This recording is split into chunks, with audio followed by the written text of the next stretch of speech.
Chapter 2068. Everyone suddenly understood.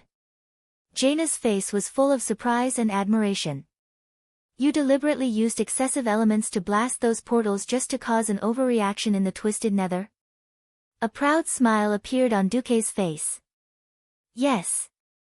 According to the intelligence of the Eridar twins, once the portal triggers a high-energy countercurrent alarm, the portal will automatically close and will not be able to open for the next 24 hours. If it is blown up, it will not be able to open again for 72 hours. Even the 4 matriarchs of the Destruction Witch Guild cannot change this situation. Unless Jaden comes. Just now, Du blew up all the portals leading to the Twisted Nether, which naturally triggered the highest level of alarm in the Twisted Nether. Duque couldn't stop smirking. Once the fortress was blown up, Duque would be afraid of him for 10,000 years. The safety measures that the Burning Legion had taken out of caution were completely used by Du 72 hours. Ha ha ha, it won't even take 24 hours, and this battle will be over.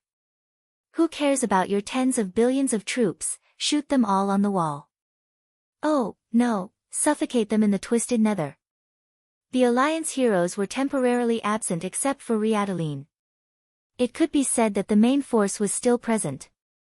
Duque looked at Illidan, who was still unhappy, and ignored him.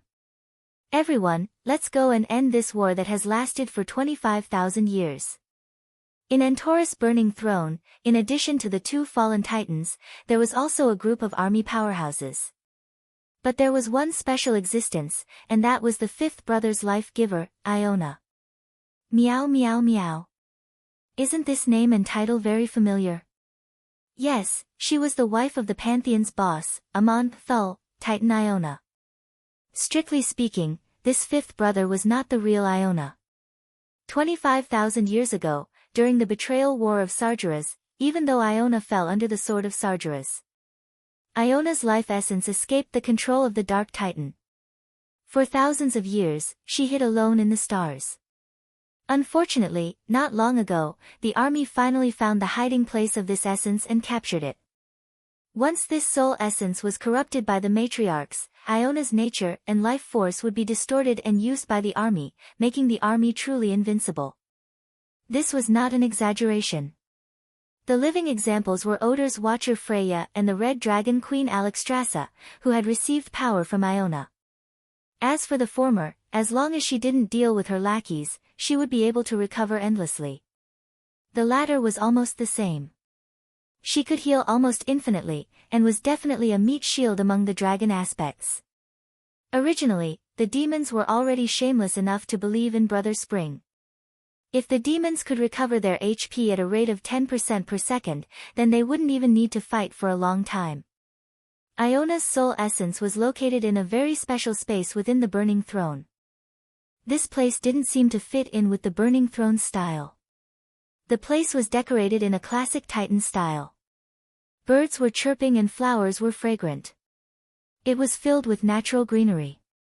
According to the Eridar Gemini's intelligence, the matriarchs wanted to use Space Rend and Space Shackle to wear down the excess energy of the essence before proceeding with the corrosion. However, as the Allied forces broke in, the Burning Legion would definitely send out their elites to destroy this essence in advance to prevent the Allied forces from getting any help, right? Duque knew very well that Iona's essence wasn't a boss. To be precise, this level was a tower defense game. Almost as soon as the Allied army reached the courtyard that seemed to be exposed outside, they saw a Burning Legion battleship charging over. The Paraxis. Duke glanced at the Burning Legion's universe battleship that was extremely streamlined and had the style of a Titan. He calmly said, get ready for what? Beside Duque, Queen Sylvie let out a cold snort. In this part of the sky, a huge tornado suddenly appeared out of nowhere. In the middle of the rotating gale, it was as if an eye of lightning had opened up. Then, dark clouds covered the sky. As soon as the dark clouds that quickly occupied the entire sky appeared, hundreds of lightning bolts shot out and bombarded the Paraxis. The lightning bolts that seemed to be able to tear apart space struck the bow of the warship. The continuous purplish-blue lightning made the lush green space pale in comparison. The Paraxis seemed unwilling to retreat just like that. It propped up a dazzling green shield. Obviously, the demons inside were prepared to risk their lives to complete the mission under the strict orders of the four matriarchs. But unfortunately, Queen Sylvie pulled her bow, and a silver light arrow flashed on the bowstring of Solidar Stars of Fury. It was a gorgeous light that looked like a comet falling to the ground. Duque smiled bitterly. He saw that arrow. This was no ordinary silver compressed air arrow. It was simply a super powerful light arrow that had at least 1% of the wind element on this planet condensed. Queen Sylvie said coldly, "Explode." A silver light that spanned the entire green space, like a fortress cannon, pierced through the body of the Burning Legion's warship. The warship's head was pierced, and it seemed to have triggered the explosion of the ammo storage or energy compartment inside. The huge warship was blown into two, and the broken parts turned into countless metal fragments. Accompanied by the fireworks like evil flames, it slowly fell from the sky. Queen Sylvie tilted her head, and there was a hint of mockery on her proud but beautiful face. "That's it?" Duque's cheek muscles twitched. "Damn, Queen Sylvie is so cool. I really ked this long-legged elf girl countless times, and she even gave birth to a baby for me. It feels a little unreal." After releasing Iona's essence, a certain titan hiding in the Pantheon was the first to receive the news. Outside the essence was a lush green tree, and at this moment, the tree suddenly grew tender leaves. Countless small green leaves formed the upper half of Iona's body. "Thank you, Duke Marcus. I didn't expect your plan to go so smoothly." "You're welcome. You flatter me." Duque remained humble. "Can I trouble you to open a portal and send my essence to the following coordinates? If I get this essence back now, I can provide support to the coalition army on the battlefields of Argus and Azeroth at the same time." "Oh, that's good." Duque did not refuse. He immediately opened a large portal according to the coordinates given by Iona and sent the entire tree over. Perhaps it was an ancient teleportation portal that the Pantheon had prepared, or perhaps it was a backup plan of the Pantheon. Duque did not care. He was more concerned about something more practical. Less than 5 minutes after sending Iona away, before they reached the 6th boss of the Burning Throne, a new portal opened not far from Duque. Chapter 2069. Amon Thul's voice then came. "Thank you, loyal ally of the Pantheon. From now on, as long as you keep the portal from this spatial node open, Iona will be able to give the Alliance members the strongest life recovery ability. Even if they only have one breath left, they will be alive and kicking in the next moment." Duque sensed it and found that the other end of the portal was not where the Pantheon was. It was more like a relay station, or like the wall-crawling program that he saw on Twitter and YouTube before he transmigrated. It could transmit life recovery natural energy over without being discovered by the Burning Legion. The big boss of the Pantheon was really ruthless and silent. He said he would give Brother Chun blessings, and he did so just like that. Almost at the same time, the entire planet Azeroth felt that the Pantheon was a great fortress.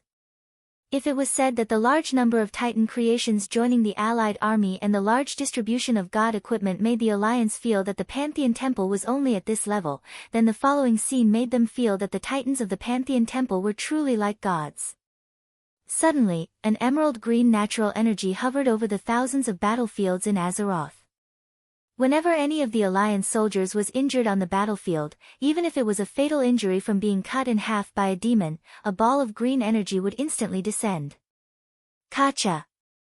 The injured body was completely wrapped in a green stream of light, and the body that was split into 2 pieces was mixed back together like glue. In the next second, a living dead stood on the spot in a daze. His broken armor told him that the fatal injury he had suffered was not a dream. The demon opposite him was dumbfounded. Unwilling to give up, the demon clawed again. Slap! This time, the miserable Alliance soldier was torn from the left shoulder to the right abdomen. He died again. However, with Iona's god-level healing energy, it was really difficult to die even if he wanted to. With a whoosh, the Alliance soldier was resurrected again. He yelled as he picked up his weapon and fired at the demon. Impossible. This time, it was the demons who felt like they were going to collapse. Originally, having their reinforcements cut off was enough to make them panic. If they were to encounter the tens of millions of allied troops who all believed in Brother Spring, how could they fight properly? Although the demons of the Burning Legion soon realized that they could still kill the feeble foes by blowing up the heads of the Allied army's soldiers, how was it 10 times more difficult to inflict fatal wounds everywhere compared to having to blow up their heads? The Alliance command quickly announced that Duque had saved a ball of essence from the Pantheon Titan Iona. Iona had decided to use the power of this ball of essence to grant everyone a super strong recovery ability. Time is very limited. Everyone, please seize the opportunity and annihilate the demons in one fell swoop. Other than Mimiran's mechanical army, Odin's soul warrior Wageri, and Uther's scourge army, Iona's essence would be effective on any living being. The allied soldiers became even more unscrupulous after being pumped up. In the Burning Throne, with Queen Sylvanas leading the way, Duque felt that his harem was a little restless. Jaina stood up. Duque, you've given me greater authority over the weave. I can control a lot of Argus frost elements. Now, I have Iona's power to support me. According to the information provided by the Eridar twins, why don't you give the sixth to me? Tyrande also stood up. In that case, why don't you give the seventh to me? The sixth was the soul hunter Imenel. As the infamous lackey of the Burning Legion, Imenel could chase down his prey across the universe.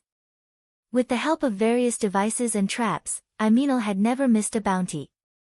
And of course, he did not intend to ruin his perfect record because of this recent business deal. The seventh was Kingaro's. The design ideas of all the army's war machines came from Kingaro's evil mind. Obsessed with making tools of slaughter, Kingaro's fused his body with the production equipment in order to produce more efficient machines of destruction. Following the orders of the army's Dark Master, Kingaro's hot genius brain came up with new superweapons one after another. For example, the Fell Reaver and the Fell Cannons were all his handiwork. In all fairness, the sixth and seventh were not too strong. Duque was completely speechless. He did not know when it started, but his harem seemed to have one more standard. There were too many girls with long breasts and perky butts. Want to join Marcus' harem? First of all, you have to be able to fight. What standard? You have to at least be qualified to join the Alliance of Heroes. This almost public standard wiped out 99% of the world's moaning monsters. Otherwise, Duque would not be able to deal with tens of thousands of moaning monsters with just one divine sword. Raising the standard of entry into the harem was a good thing. But the women in the harem were too good at fighting, which was also a pain in the ass for Duque. Out of love for his women, Duque instinctively wanted to refuse. But he suddenly felt that something was wrong. His skin seemed to be attacked by a sudden drop in temperature. Was it an illusion? No, the goosebumps all over his body were definitely not an illusion. The emotions in the eyes of the heroine standing next to him could be clearly seen even in the slightly dim light of the Burning Throne. It was as if their pupils were glowing. When he met their gazes, Duque heard countless illusory voices. Let me have a good time. Didn't you always say that this is the last chance? It's the last chance. Maybe we can only carry children every day in the future. Just think of it as our last willfulness. Duque focused and looked. They were still smiling like flowers, firmly supporting his lovers. But when he was stunned, he felt like he was hearing things. Kill them. This old lady's bow is already thirsting for blood. Get some achievements, and when I'm bored in the future, I can brag about it for the rest of my life. The women in the harem had an unusually sweet smile on their faces. Anyone could feel the murderous intent behind the smile. The intense emotions that made people mistakenly think that space was distorted were simply a terrifying vortex, raging endlessly.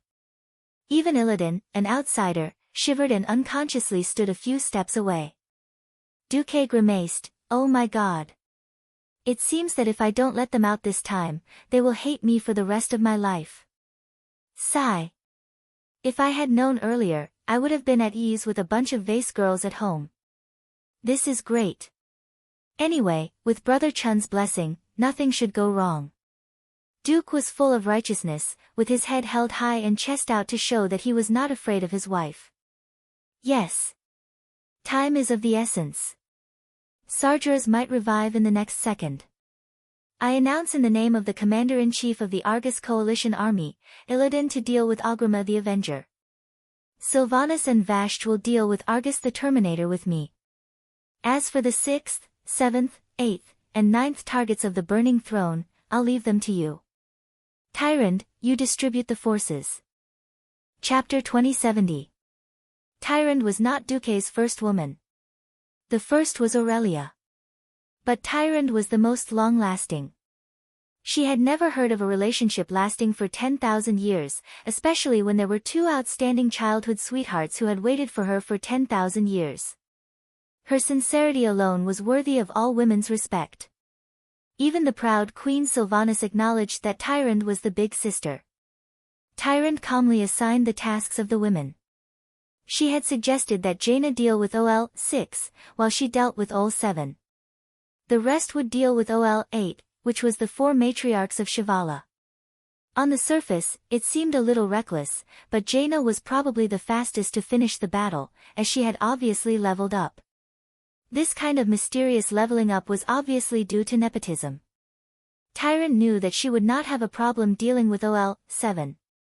Unless the remaining sisters, along with Vanessa, Sally Whitemane, and Solarian, could not withstand the matriarch's attacks and were instantly killed, there would not be a problem. Then let's do this. The hero team quickly attacked.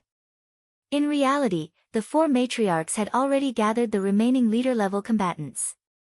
Defending the checkpoints one by one was like sending food to the enemies who had a large number of demigods. Unfortunately, the Burning Throne had clearly lost the initiative. First, the purposely provoked commotion had lost the commanding council and the 2 hounds. Then, the Terminators had run out of the throne, only to be destroyed by the enemy using the entire planet's fire element. They had lost 3 groups of leaders in one go. They had hesitated for a moment and could not bear to withdraw their manpower from the teleportation hub. In the end, they had lost again and again. At this point, the 4 matriarchs were about to piss their pants. Putting aside the fact that they could not defend the Burning Throne, even if they could, just the fact that the teleportation portal's hub had been destroyed and occupied by the enemy was enough for Chief Sa to skin them alive. If not for the fact that their soul cores were under the watch of Argus the Terminator, they would have fled immediately. What was more hateful was that they could only brace themselves and gather their forces to resist. Not only did they have Soul Hunter Eminar and Kingalo's retreat, they also had the 8th boss, Varimitha, catch up. Varimitha, as one of the Dreadlords who commanded the army in the Third Great War, Varimitha was unable to stop the Lich King's rebellion. In this life, he had the misfortune of allying with the Sun King, Anastrian, and prayed for power one last time before he shamefully failed. In order to punish him for his mistake, after his death, Varimitha's, who relied on the soul core stored in Argus to resurrect, was tortured by the witch Saboteur. These malicious matriarchs had stripped him of his flesh and reason, leaving him with only the desire to take revenge on the mortals who had caused him to lose everything. To put it bluntly, he was just a slave beast with combat power. However, deploying troops was not an easy task. Firstly, the Allied forces were advancing too quickly. Secondly, the distance between the leaders was too far. It couldn't be helped. Every demon lord was a prideful person. Unless they were close friends or sisters like the Eridar twins, no one would be willing to stay beside a colleague with ulterior motives. This was the way the higher-ups of the army interacted with each other. Of course, there was also an exception, such as the Commander's Council or the Witch Alliance. Unfortunately, with the support of Queen Sylvanas' group, Wind Manipulation, the allied heroes were completely flying. The smaller enemies were left to Illidan's demon hunters to deal with. Queen Sylvanas casually shot an arrow, and the world fell silent again. The heroes had just passed the defense zone where the 7th brother was and caught up with Eminar and Kingalos in one go. Jaina and Tyrande looked at each other and immediately attacked. Eminar, who was retreating, suddenly realized something. When he turned around, he saw a blue-robed figure in the distant sky. There was a flash of light, and a dazzling beam of light shot from that direction, shining directly on him. That light was very similar to the one that the Balrog Smadron had used with the fire element of Argus to destroy the Garossi Terminator in one move. Eminar was scared out of his wits. That was a god-level attack that even the Terminator did not dare to touch. How could his small body withstand it? He could not help but turn around subconsciously, just in time to see a web of elemental laws that he had never seen before hanging high in the air. It was no longer a hidden elemental flow that mortals could not see, but a network of clearly visible veins, each of which was a terrifying elemental path that could not be used up even if 10 Breaking Dawn mages wantonly squandered the elements. At that moment, in Eminar's eyes, all the elemental veins were shining brightly. Then, magic beams shot out from the nodes where these veins intersected. These beams of light flashed and disappeared, staying on his retina for less than 1,000th of a second. In that instant, the wide corridor that could allow 100 horses to pass side by side became bright. It was the explosion of frost, fire, and arcane magic that ignited the corridor. 3 different types of ultra-high purity elements in the same space produced an exaggerated reaction similar to nuclear fission. Finally, it turned into a strange 3-colored flame. Eminar was famous for being a void duke who liked to use tools. He had a lot of special and powerful gadgets, stun gun, hypnotic canister, pulse grenade, hellfire arrow, but he was shocked to find that he could not use any of these weapons that he had been so proud of for thousands of years. He only had time to groan before he felt himself submerged in a storm of elemental energy. Soul Hunter Eminar had been killed by Jaina Proudmoore. Jaina had taken care of her opponent first, but did not forget to be mischievous. She floated in the air, holding up the 2 corners of her robe, and performed a ladylike bow in the air. Sister Tyrande, I'm sorry, I'll be going to the next city first. Humph, Tyrande seemed to snort in dissatisfaction, but in reality, she was just venting the frustration in her heart. Their opponent was also known as the leader, and Tyrande had obviously accidentally picked a tough bone. A demonic inventor like Kingaros was even more disgusting than Mimiron. Not only was he good at fighting, but he also had many tricks up his sleeve. The most annoying thing was his group of robots, Garossi Annihilator, Garossi Slaughterer, and Garossi Destroyer. Although these smaller robots were not as sturdy as the first boss of the Burning Throne, Garossi Terminator, they each had their own unique characteristics, such as thick skin and thick flesh. Kingaros, on the other hand, had transformed himself into a metal monster. Chapter 2071. The Annihilator's flame missiles, the Slayer's burst attacks, the Destroyer's void energy blast. All of these attacks made Tyrande feel like she was in a difficult situation. With Iona's natural recovery ability, Tyrande would not die, and her injuries would at most be bruises. However, her clothes would always be burnt, and this made Tyrande feel rather annoyed. However, after she became Duke's servant, her attacks changed drastically. She no longer used the traditional divine arts of starfall and natural recovery. Instead, she used her bow and arrows as support for her elemental attacks. Against robots that had no vital points or flesh, Tyrande was at a huge disadvantage. However, Kyaros was a very special fellow. He was different from the information he had received. It seemed that he had recently modified his biological structure, allowing his body to share life with his robot creations. Tyrande's attacks on Kyaros did not seem to give him any time to breathe. Instead, more and more Kyaros robots rushed over to help. My dear Jaina, I'm afraid I'll need your help this time. Otherwise, I'll have to team up with Duke to deal with you next time. Looking at Tyrande's smiling face, no one would ever know that the Tyrande of this life had been transformed into a female driver by Duke in the ancient war. Sigh. A female driver could not afford to get hurt when racing. It was just like how Dumuk loved to watch Yunfei drive before he transmigrated. Who knew that there would be a self-proclaimed pure and virtuous cat called Shibe something who drove even more crazily? Jaina shuddered. She knew that if she was attacked by Duque and Tyrande, she would not be able to get out of bed for a few days. Oh. He he he. What is Big Sister saying? You're treating me like an outsider. It was Big Sister who took care of the enemy first. I'm just here to pick up a few bones. Jaina said words that even she did not believe, and decisively surrendered to Tyrande.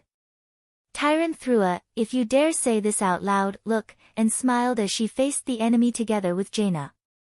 To be honest, it would not be a problem for Tyrande to take care of Kyaros and his toys alone. But if this dragged on, Tyrande was afraid that something would happen to her sisters. In the harem, which one of them wasn't Duke's treasure? If in the last darkness before dawn, because of her willfulness caused the death of any of her sisters, Duke would never forgive her for the rest of his life. After the two of them set off a wild wave of elements, King Garros typed GG amidst his screams. On the other side, the matriarchs of the Saboteur Witch Union did something that Duke did not expect.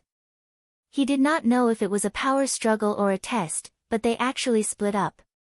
Originally, the Burning Throne was a structure that connected all the way to the end. There were no forks in the road or shortcuts to speak of. When Duke, Illidan, Vashj, and Queen Sylvie rushed over, the four matriarchs actually hid in a branch road that was almost a dead end. Obviously, the matriarchs did not want to directly confront Duke and his gang. Instead, it was Varimitha's who was left in the Coven's room. Seeing the arrival of Duke and the other three, the once intelligent Dreadlord leader showed a fanatical expression. A long tongue nimbly rolled in his mouth full of sharp teeth, and the pair of huge bat wings full of holes on his back kept flapping. Apart from his huge size and appearance, he looked like a vicious dog that saw a bone. He rushed straight towards Duque and raised his right hand at the same time. Embrace of the Nether Spirit. It was a powerful dark magic of the curse element. Once an ordinary hero was hit by this, his life and soul would be forcibly transformed into shadow energy within a few seconds. While he was heavily injured, the curse would be passed on to another mortal victim around him. If one was not careful, this thing could cause the entire hero team to fall into a plague-like curse cycle within a minute, and finally die tragically while wailing in pain. Unfortunately, this former boss with no brains to speak of had found the wrong target to attack. Humph. Without waiting for Duque to say anything, Vashj was the first to rush forward. The movement of the snake tail swaying and charging quickly gave the onlookers the feeling that it was like moving clouds and flowing water. Only the people involved could truly feel the horror of Vashj's speed. Perhaps compared to the top agility-type demigods, Vashj's speed was not fast, but with Vashj's water special effect, it was completely different. Illidan frowned because he sensed that the surrounding space was completely filled with the water domain. His own people passing through it naturally did not feel anything special. The enemy's words were like being mixed into cement that was about to solidify. Every movement became extremely slow and heavy. This kind of overwhelming domain power was obviously just right to restrain Varimitha, who was not clear-headed. He forcefully opened his arms, as if he wanted to break free from the suppression of this domain. At this time, Vashj's figure disappeared from his field of vision, leaving only an afterimage. Only Duque and the others who were watching from the side caught a trace of the tremor in the space. If this was the deep sea, then Vashj would be a hunter that had jumped up from the deepest part of the sea to hunt her prey. Both of Varimitha's hooves were suddenly wrapped up by a long green snake tail. By the time he reacted, his body had turned into a wooden stake that was tied up by the snake's tail over and over again. In the reflection of his fanatical pupils, a snake-haired female figure appeared. A bow that was stretched to the extreme, with two cold water elemental arrows on it, pressed against his eyelids at 0 distance. There was nothing he could do. He could only watch as the sharp arrowheads filled his entire field of vision. It was not until his vision turned pitch black that Varimitha, who had almost lost all consciousness, heard the sharp, ear-piercing sound of the bowstring. Thump! The former leader of the Dreadlords, Varimitha, had fallen once again. As expected, Duke Marcus, who had once caused the most terrible loss to the army, is not someone we can stop. Just leave them to the last two. Even if they degenerate into watchdogs, a titan is still a titan. The matriarchs whispered among themselves, shocked and laughing evilly. The supreme power represented by the word Titan was something that mortals could not understand or look up to. Furthermore, in the past 25,000 years, the two Titans of Argus had never been truly tested. Only Titans can deal with Titans. This concept had already been deeply rooted in the hearts of all existences in the universe. However, they could let Duque and the others in, but they could not ignore the mortal heroes who would arrive later. Ha ha ha. Mortals. Pay the price for your blasphemy against this great temple. We will torture you well. I hope you can be as strong as the Titans. We can torture you for 1,000 years. The four matriarchs screamed and laughed maniacally, as if they were in a carnival. Who knew that the frosty heroines would directly send a ray of light to the matriarchs? A long and narrow sword light that cut through the darkness. Chapter 2072. Mother of Flames. Nora's expression changed. A translucent wind blade grew larger and larger in the depths of her pupils. She used both her arms to cast Flame Strike. The ground in front of her was covered in flames, but the blade was not moving forward.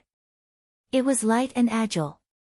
It was like a leaf being blown away by a strong wind. It swayed slightly, but in the next moment, it broke through the sea of flames and arrived in front of her. Nora's other four weapons were useless. She screamed and rolled to the side. The translucent blade crossed her body and left a line of blood on her left middle arm. A second later, she was horrified to find that her arm had almost been completely cut off.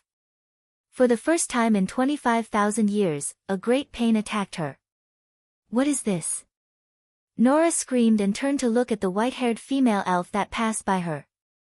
It's called, Conqueror of the Wind God's Throne. Stopping, the third sister of the Windrunner family, Sasha, revealed a mocking smile. As the name suggested, this blade was made of wind elements. It was made from the remains of the previous Wind Lord, Al-Akir.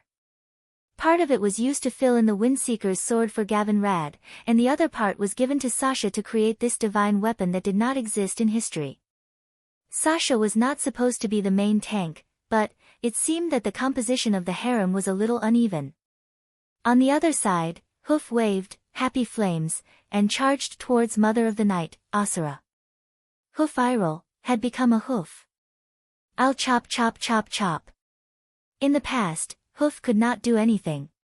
She was either the healer or the vanguard with a small shield and hammer, always having to take care of her teammates. This time, with Iona's support, almost every hero in the Alliance had unlimited regenerative abilities. Hoof waved the divine weapon, Great Axe, and immediately used Crusader Strike. The holy golden light almost blinded Asura's eyes. Asura was about to go crazy. Since when did a little holy knight dare to talk back to her? Your holy light is not worth mentioning. Is that so? Osala had obviously underestimated Hoof, Valen's disciple. Or rather, Hoof's combat strength had always been underestimated in the Alliance. First of all, Duze did not want his harem to be the vanguard. Second, there were too many powerful people in the Holy Knights. The muscular men of the four Silver Saints would definitely be the first to rush to the front. Basically, there was no chance for the Hoof to appear. Actually, the attack power of the Hooves was not any weaker than the four Silver Saints. Osala was at a disadvantage the moment they met. The three shadow-throwing daggers she threw out were actually melted by the flames of the Hoof's divine weapon battle axe in midair. Ursula gritted her teeth and swung her two great swords at the same time, barely blocking the Hoof's axe. However, just as Asura's uppermost pair of arms made a hand gesture to coordinate with the casting of Shadow Arrow, an extremely sharp arrow was shot. He bent his left leg and dodged to the side. Only then did he feel the wind elemental arrow brush past his cheek. The first arrow disappeared, and the next one came immediately. It was still a wind arrow, and it still had that unstoppable and terrifying feeling. Osala's heart was filled with fear as she retreated. She was not afraid of ordinary physical and elemental attacks, but the wind arrow contained some kind of god-level power that shocked her. Only then did she see the golden-haired female elf who shot the arrow. The strong wind around her caused her beautiful blonde hair to flutter in the air.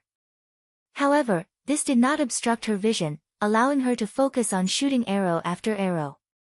In particular, the hunting bow in her hand, which looked like a flapping eagle, emitted a powerful energy wave that made her heart throb like never before.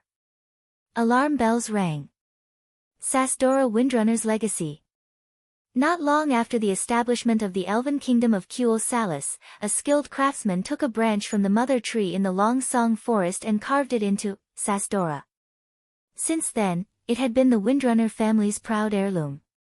This bow was held by the eldest child of each generation of the Windrunner family. This generation's holder was, of course, Aurelia. However, the power of a divine artifact was not infinite. In the war with the trolls 2,800 years ago, the power of this divine artifact bow was almost exhausted.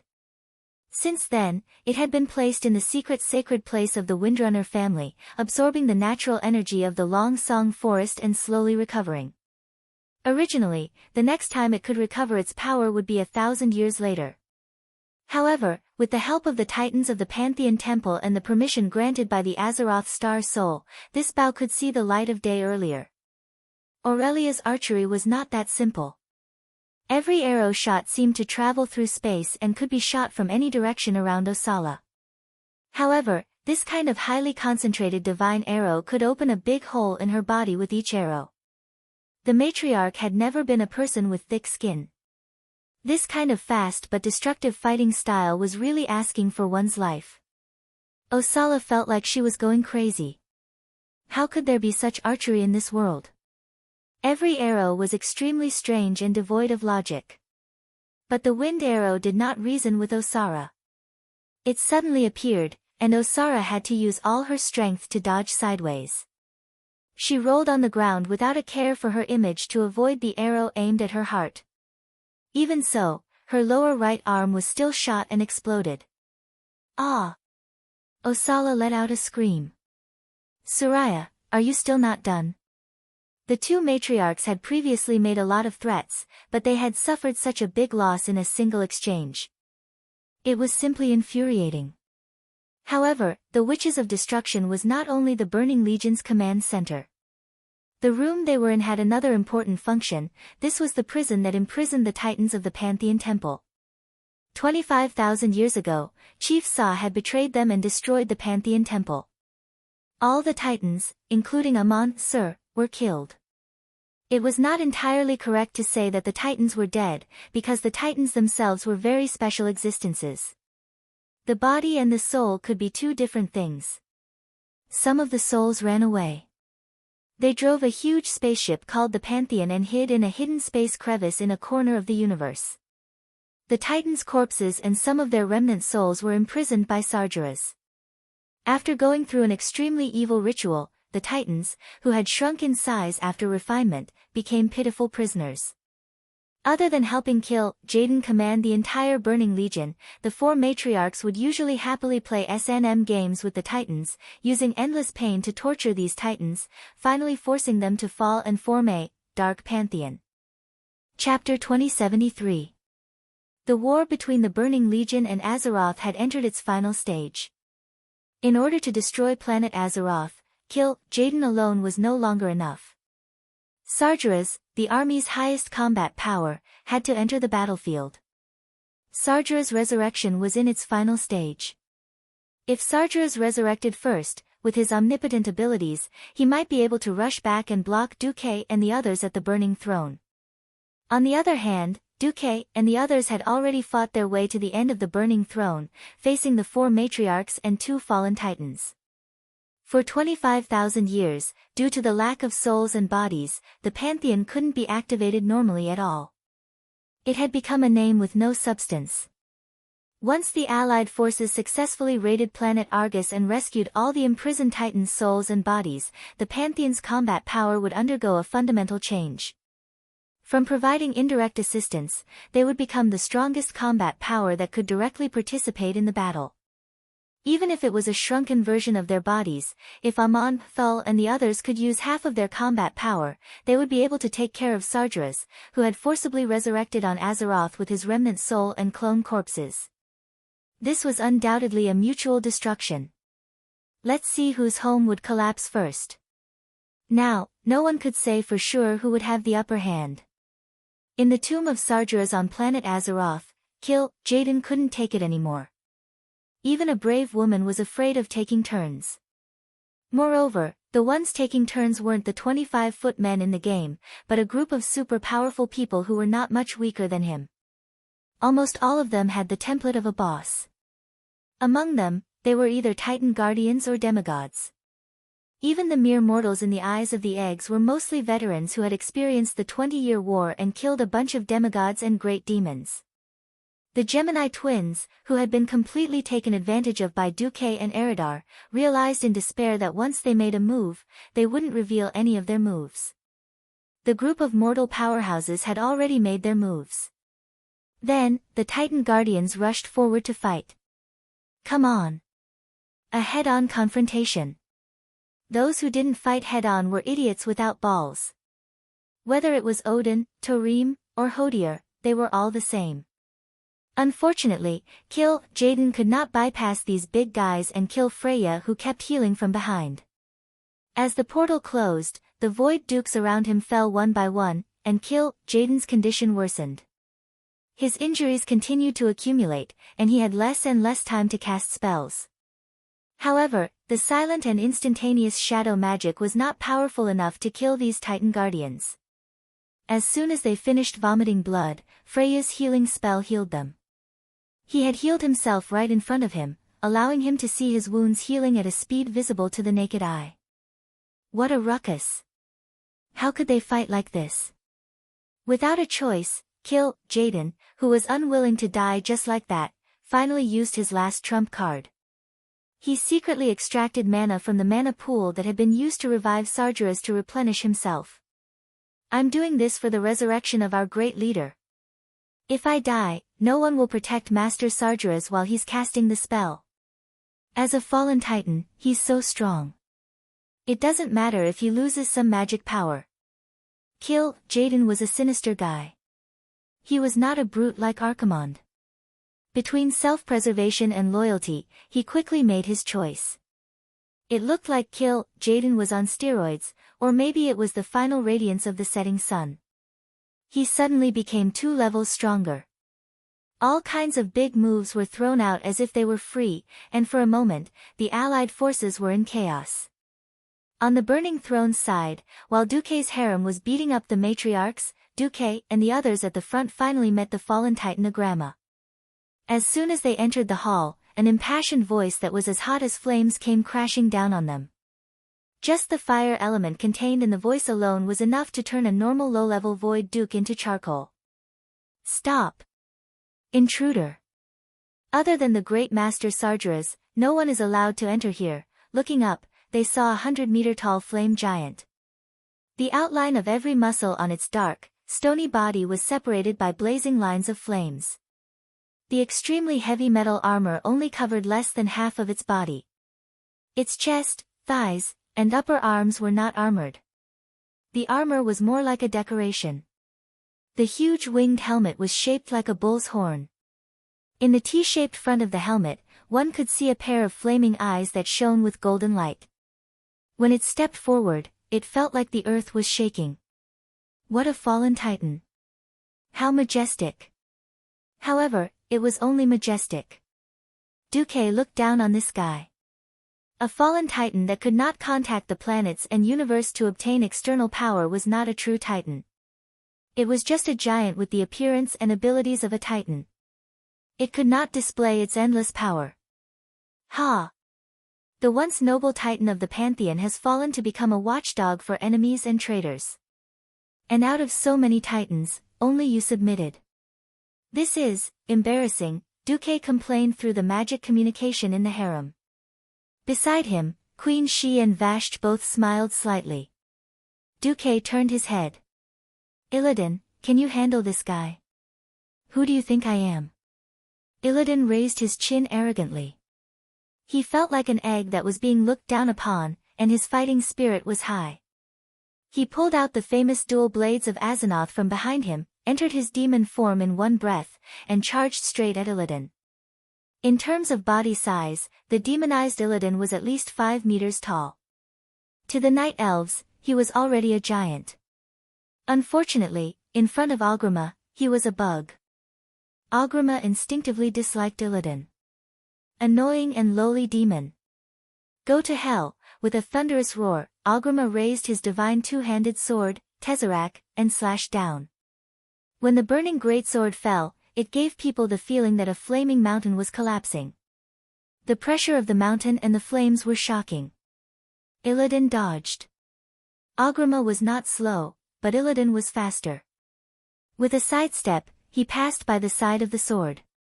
Hiss, as he passed by, Algrima's neck had a terrifying wound that was 2 meters wide. Green flames continued to burn on the wound, and it seemed out of place compared to the red flames that surrounded Algrima's body. Duque looked at it for a while. Let's go. Duque did not care if Illidan could defeat Algrima or not. As long as Illidan could not let Algrima leave his position and cause trouble while Duque and the others were dealing with Argus, it would be a great achievement. Chapter 2074. The corridor, which was already as wide as a football field, began to disassemble itself. The Eridar clan's unimaginable mechanism made a loud, clatter, sound, and then Duque and the others saw the sky. The corridor split into 2 halves in the middle. Apart from the small circular area where Duque and the others were standing, the surrounding 2 meter by 2 meter large square bricks were collapsing. Soon after, more colorful, almost glazed floor tiles rose from the depths of the ground, along with the large metallic flat ground. A trap. Queen Siko tilted her head, her smile a little cold. No. In front of a demigod whose body can be elementalized and whose life is connected to the entire planet, traps are nothing. Vashj smiled. Duque did not speak.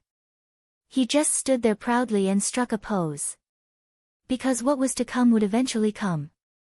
The other party was more anxious than they were. Argus the silent destroyer had arrived. With an aura that could split the heavens and earth apart. Almost every step he took caused the entire ground to tremble. Argus, who was guarding Shaman's lair, could have been a quiet titan handsome man, waiting for challengers at the final checkpoint to deliver themselves to him. Unfortunately, Duque's special strategy of stealing the planet's elementals had forced Argus to be restless.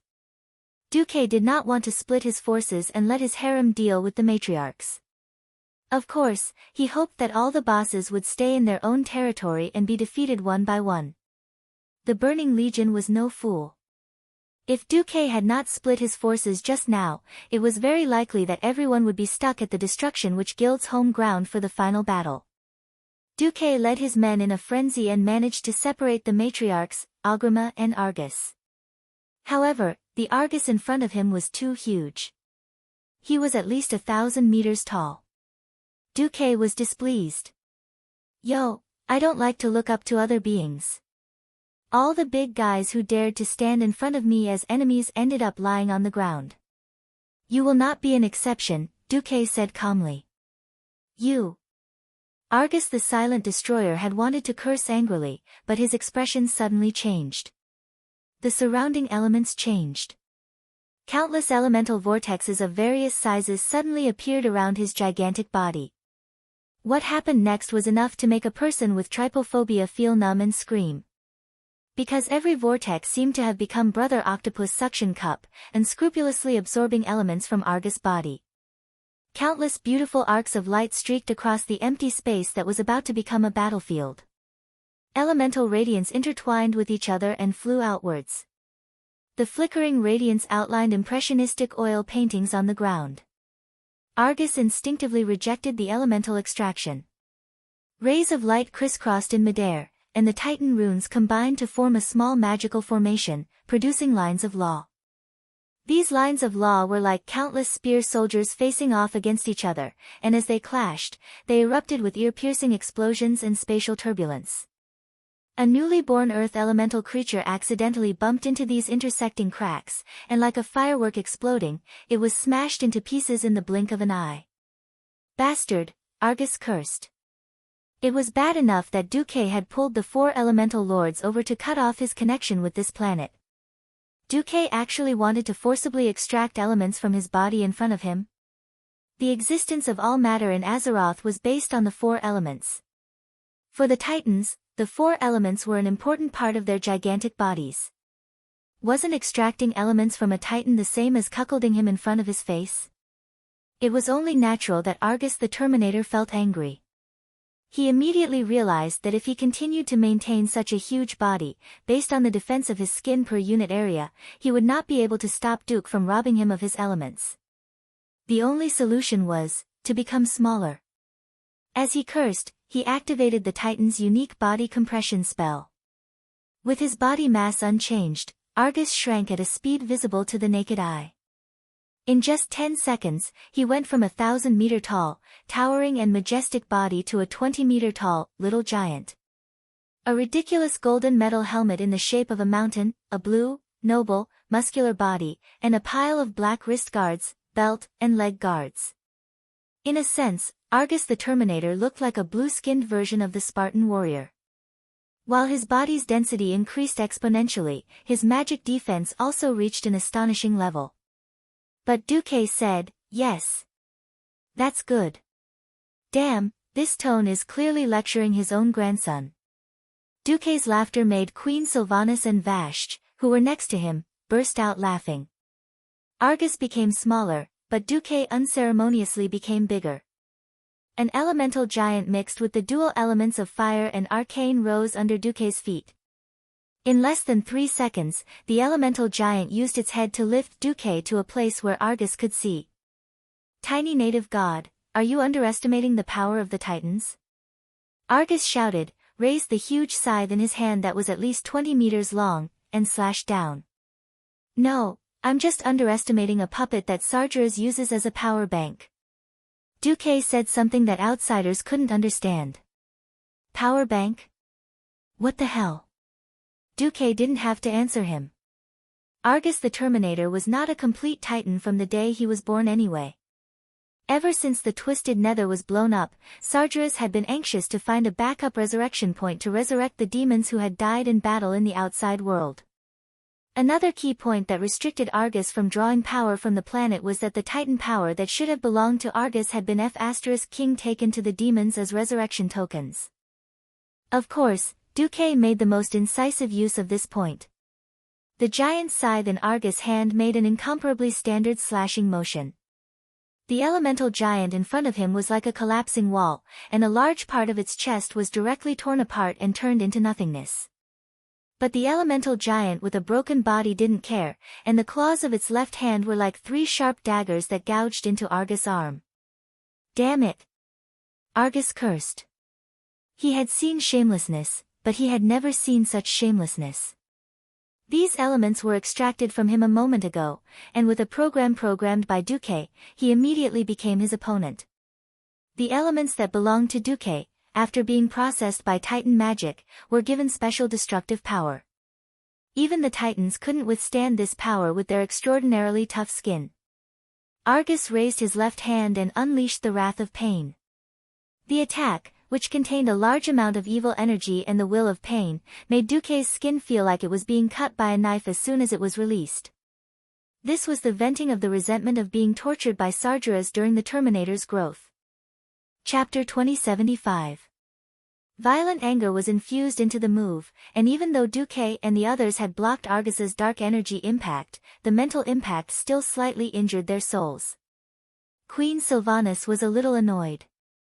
Circles of lightning formed on her long golden eyebrows, and the hot breath she exhaled formed a breeze that blended into the chaotic elemental turbulence around her in a blink of an eye. In less than 3 seconds, the surrounding wind suddenly turned into a gale and surged violently. Then, the light of thunder lit up the sky, so bright that people could not open their eyes. The continuous bursts of thunder and lightning almost made people think that it was an earthquake-level roar, and even the earth was shaking. Large chunks of Argus' skin were charred black, but it didn't take long for his skin to turn azure blue again. It was probably the self-healing ability of his body. The stone bricks around the silent destroyer were all turned to dust, except for under his feet. The small oval area was more like a satire on Queen Sylvanas. TCH. Queen Sylvanas gritted her teeth. On the other side, Vashti had already begun to shoot. Duque grabbed Queen Sylvanas' hand. I told you, don't be impulsive.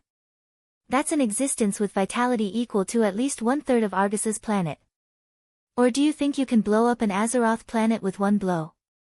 After so many years, although Queen Sylvanas was tough, she was never really reckless. Got it, I just want to experience the power of the Titans. On the other side, the angry Argus did not hold back. He raised the scythe of Argus high and swept it with great force. At the top of the dark blue long handle with a yellow ring was an illusory cyan scythe blade. At first glance, it looked like the entire universe was branded on the sharp surface of the blade. A simple and violent slash, with the merciless strength and the terrifying Titan's power, felt like a flash, and the scythe cut Duque's elemental giant in half. The elemental giant let out a shrill cry and suddenly stood up, its claws piercing towards Argus' neck. But Argus did not even look, and with a cold face, punched the chest of the elemental giant with his left hand, which had lost its lower body. Bang! The huge elemental giant was sent flying. That wasn't all. Argus took a big stride forward, followed closely behind the elemental giant's body, and punched its already shattered chest. Amidst a series of strange explosions, the arcane fire giant, which was a combination of both arcane and fire elements, completely exploded. The high temperature that was released from the explosion turned the area within a radius of several hundred meters into a charred hell. Even Vashti and Queen Sylvanas, who were accustomed to watching the duels between the strong, could not help but be stunned at this scene. They turned their heads and stared at Duque. Originally, Argus had more fire elements than Azeroth. An elemental giant formed from at least 20% of the planet's fire elements was definitely not weak. Before the time of Return of Legions, its strength surpassed the main body of Ragnaros, the former king of Balrog in the Land of Fire. This was not an exaggeration. It was just that this arcane fire giant was a little miserable, because the one who beat it happened to be the big boss Argus, the source of its power. Although Duque gave them his own laws and new definitions when he extracted these fire elements, things in the bones were not so easy to change. Looking at the dense, thick, and bright lines of law on the Nirvanic's left fist, what else could Duque do? He shrugged helplessly. We just need to hold Argus back, Duque emphasized again. Argus had to die. If he didn't die, the army would be invincible, and President Shaman would be unscrupulous. How to kill Argus was quite particular.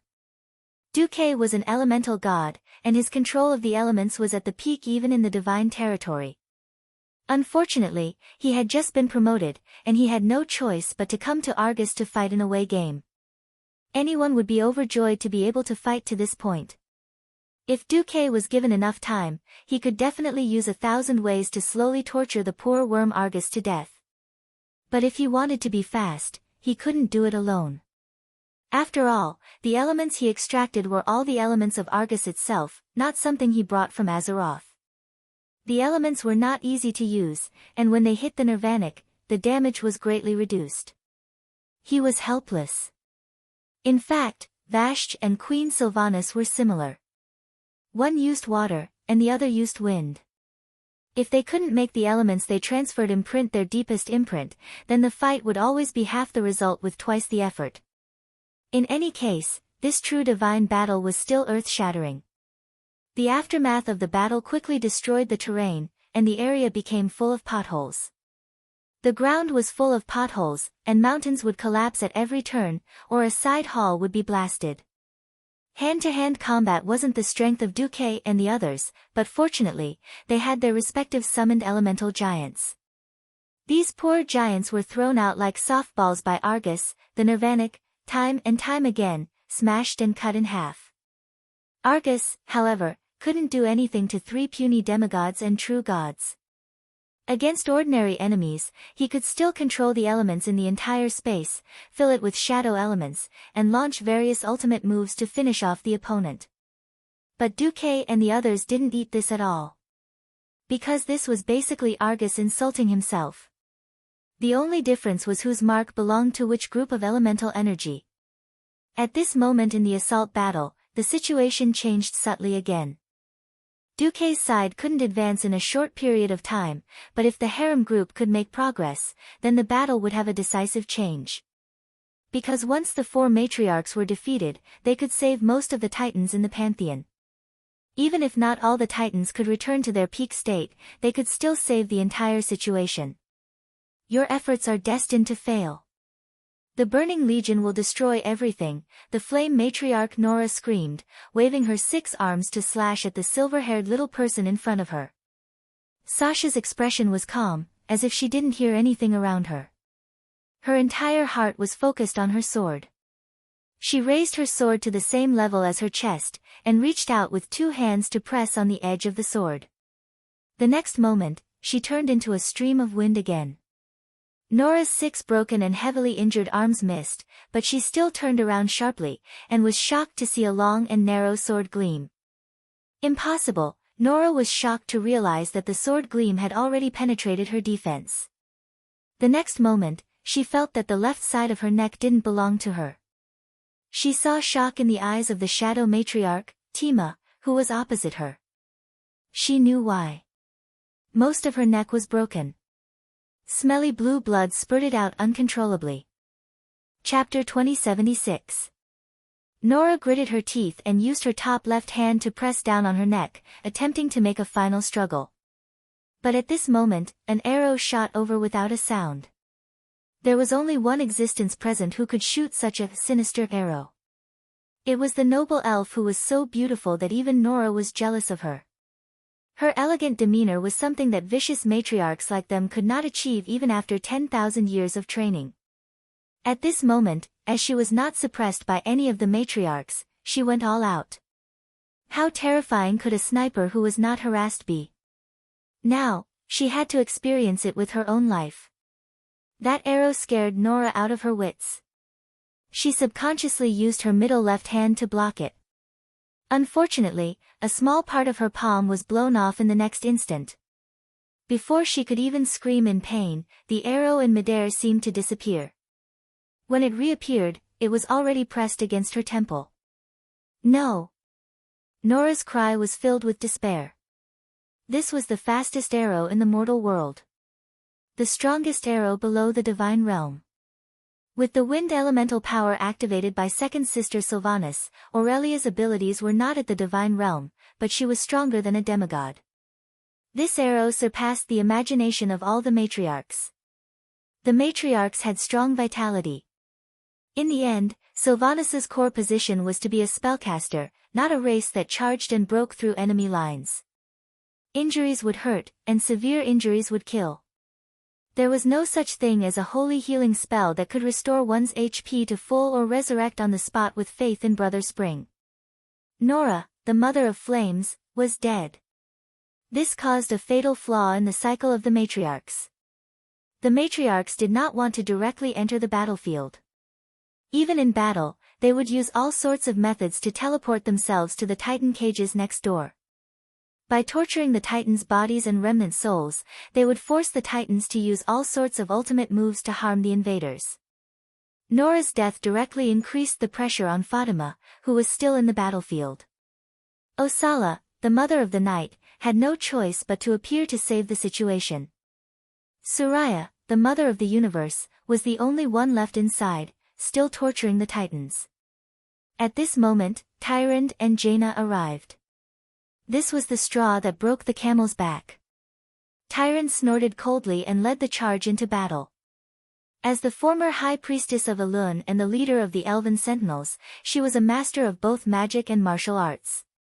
Even after Elun agreed to let her serve Duque, Elun did not deprive Tyrande of her power due to their good relationship. Elun even allowed Tyrande to continue using her, Starfall. It was just that when Tyrande and Chandris needed to use their ultimate skills at the same time, Chandris would go first. Tyrande's first move was Starfall. The huge meteor had long since begun its descent. When the meteor broke through the atmosphere and was about to touch the exterior of the burning throne, a huge teleportation portal silently opened. The place it connected to was the battlefield where the matriarchs were at. Seeing the teleportation gate that suddenly opened and the terrifying meteorite that suddenly appeared, Tima was a little dumbfounded. If he reacted any slower, he wouldn't be able to dodge it. Planet Argus was larger than Azeroth, and its gravitational acceleration was higher. Under its effects, the speed of the meteorite's descent was even faster, and the damage it caused was naturally even more terrifying. Sylvanas were never an agile race. As an adult Sylvana, Fatima was as tall as a 3-story building.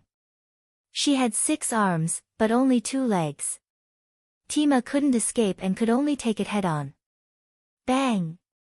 At the moment of impact, sand and pebbles flew everywhere. It was a spectacular sight.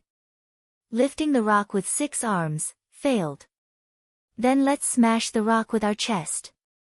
Being hit by a meteorite that was at least the size of a medium-sized tank and falling at a 60-degree angle from the ground, it was already a testament to Tima's amazing physique that she didn't turn into meat paste on the spot. In the end, she couldn't withstand the terrifying impact. With all 6 of her arms broken, Tima was sent flying with her back wide open. Of course, Duque's harem wouldn't let go of such an opportunity. Just as Tima was sent flying, she suddenly realized that she was no longer falling on flat ground, but a mountain of blades. In that instant, it was a mountain of frost blades made of god-level elemental density. Arg! The toughness of a demon's body, other than the talent of eating, was largely dependent on the dark energy in their bodies. Injecting a high density of dark energy into their body surface not only increased their strength, but also increased their defense and the regeneration of their cells. When she ate that meteorite just now, Tima's dark energy was almost depleted. Before she could recover, she was stabbed by Jaina's iceberg. That was bad enough. Unexpectedly, her original opponent, her former compatriot who wielded a blazing axe, the Draenei paladin, Iriel, seized the opportunity and leaped high into the air, slashing at her chest. Flame Joy accurately slashed at Tima's already charred chest, easily breaking at least 10 of her ribs. Holy golden flames shot out from her heart, and in the blink of an eye, Tima screamed as she walked towards death. There were only 3 bosses in the Havoc Witch Guild. The basic battle mode was 2 matriarchs coming out to cause trouble, one playing hardcore games with the Titans, and the 3 leaders taking turns to fight the players. In reality and in the game, there were a total of 4 matriarchs. Only 2 of them were on the field, and the remaining one went to torment the Titans, while the other was in charge of suppressing the Titans who were constantly resisting. After all, Duque had formed an alliance with the Pantheon beforehand, and when Duque's harem arrived, Amon, Thul and the rest immediately contacted their broken bodies and souls to start a riot. This greatly restricted the power of the matriarchs. With Nora and Tima dead, Asura and Suraya were left panicking. Asura, who had just teleported out, naturally encountered the fiercest siege, and it was the kind that could not be countered. Hoof and Sasha were blocking in front, Tyrant, Jaina, Elucia, and Aurelia were attacking wildly in the middle, and Kalia was healing at the back. Suraya, who was inside, was also in trouble. Suddenly, a huge palm grabbed Suraya's left leg. The moment the Mother of the Universe saw, raging roar, Gorgan's eyes turned from pain to clarity, she immediately realized that all 3 of her left arms were being grabbed by Kaz, Garoth. Dreamweaver, Noganon and, Supreme Father, Amon, Thul were also there. The 4 Titans' main souls had obviously contacted their broken bodies and souls, and 1, 2, 3, all attacked the evil matriarchs that had tortured their broken bodies and souls for a full 25,000 years. When Tyrant and the rest quickly defeated Asura and rushed to the next room, they found that Suraya was already dead. 6 arms, 2 legs, and a head had all been forcefully torn off using different methods. Disregarding Savala's original appearance and the blood on the ground, she really did look like a huge female stick. Chapter 2077. In any case, that scene was rather tasteless. Inside, Amon Thul slowly removed the last shackles on his body. The Father of the Gods did not care about the suppression of the 4 matriarchs. Over the past 25,000 years, the ones who had truly suppressed them and regained their bodies and souls were Sargeras, Kil, Jaden, Archimonde, and Argus the Nirvanic. As long as these evil figures were around, even if they were temporarily freed, they would only gain a short period of freedom before being suppressed again. Amon, Thul and the others would definitely not do such a thankless thing. Don't think that the Titans were so noble and did not have a temper. After being tortured for so many years, even Buddha would have a temper. The fact that they did not kill the 4 matriarchs and revive them before killing them again was already a testament to their moral integrity. With a light wave of his hand, Suraya and the corpses of the 3 matriarchs disappeared without a sound. They turned into dust and disappeared in the hot, turbid wind of the burning throne. Amon, Thul was very careful. He had only injected a little of his soul to activate the remnant body and soul. With another wave of his hand, the battered body had already donned a set of blue robes. From the looks of it, he was once again the noble and supreme father of the gods. Thank you, mortal heroes. Now, the final moment has arrived. Sargeras is about to revive on planet Azeroth. We must hurry back to the Pantheon. Only then will we have enough power to stop Sargeras. Amon, Thul nodded at the women in Duke's harem, a smile appearing on his face for the first time in a long time. Tyron took a step forward. Defeating Argus the Nirvanic is also a very important part. Duke said that with his power alone, it will take a long time to defeat the Nirvanic. The Titans looked at each other, and Amon, Thul spoke again. Don't worry. We will take action. Thank you very much. Tyron led the women and bowed to the Titans. The Pantheon will remember your kindness for eternity. This was Amon, Thul's promise. An opportunity to make the Pantheon Temple owe them a big favor was something that only happened once in a billion years. Once they defeated the Burning Legion, as long as the Pantheon didn't perish again, the people of Azeroth would be able to do whatever they wanted in this universe. With a wave of his hand, Amon, Sir and the rest of the Titans left with the corpses. The physical departure was not a true departure. Giant humanoid figures with the silhouettes of Titans were left behind. They looked a little like the observer Duke had been dealing with, Orgolan. There were dozens of miniature stars twinkling inside the humanoid figure. It was the compressed power of the star. Unlike Orgaren, the faces of these figures were translucent. It was easy to tell if they were Amon, Thul or Noganon. Let's go. Wake that good-for-nothing up, Cosgro spat. Yes. Amon, Sir nodded. Another teleportation door opened beside them. This time, Aona, the life bestower, sent in an astral soul clone. The good-for-nothing that the Titans were talking about was naturally Agrama, the Avenger who had been tortured into confessing and surrendered to Sargeras. Agrama was a male Titan. During the time of the Pantheon, he had bronze skin wrapped under a golden robe. He used to be Sargeras' adjutant, filling the empty position after Sargeras left and becoming a member of the Pantheon. His duty was to fight against the Burning Legion and the corruption of the demons. Although he had never shown his emotions, he harbored a strong hatred and anger towards Sargeras' betrayal. Unfortunately, emotions were very complicated. The opposite of hatred could be love. The other Titans had resisted for 25,000 years and never truly surrendered. He was the only one who surrendered. This was really awkward. Other than the Pantheon dealing with Sargeras, Agrama also had to convince him to abandon the dark side and join the light side. How? With his fists, of course. On the other side, Illidan was in a sorry state. In the original history, as the true son of light and darkness, he carried the hopes of the entire village. Oh no, he carried the hopes of the entire Night Elves if they failed to resist the Burning Legion. For 10,000 years, he lived like a villain, but he never lost his moral integrity. He was completely different from a certain Du who had a harem all over the world under the banner of a hero. In the original story, Illidan was very strong. Although he wasn't a proud dragon, his power was at least at the peak of demigods. Unfortunately, he didn't know if Du-Mok had taken away his dream lover, but at the same time, his luck was also taken away. Illidan's pride was still off the charts, but his power couldn't keep up, and the opponents he chose were a little bad. After Avenger, Agrama fell, his power was reduced to that of a dog. The problem was that he used to be a professional demon slayer. His body was covered in flames, and ordinary people would be burned to death if they came within a kilometer of him. Illidan had a heart like the holy light, and he was a good person deep down, but his body and power were of the demon bloodline. When they fought, he was quite restrained. He and Agrama were in a state where they were almost defenseless against each other. Illidan's speed was not something that Agrama could catch up with. Almost every time Illidan flew, he could leave a deep wound on Agrama's huge body. Similarly, Illidan could only endure the damage from Agrama's aura of fire. He also had to dodge Agrama's 3 attacks. Oh my god. F***CKU.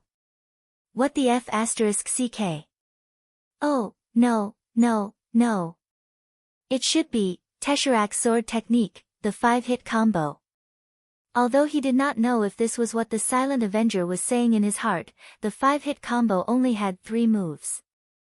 They were, Enemy Destroyer, which had a cone-shaped area of effect, Flame Rend, which originally needed a group of people to share the damage, and Scorching Storm, which bombarded the entire area. Every move of the huge 2-handed greatsword was earth-shattering. The originally flat ground of the hall was all built with high-hardness Argus bricks that were soaked with dark energy.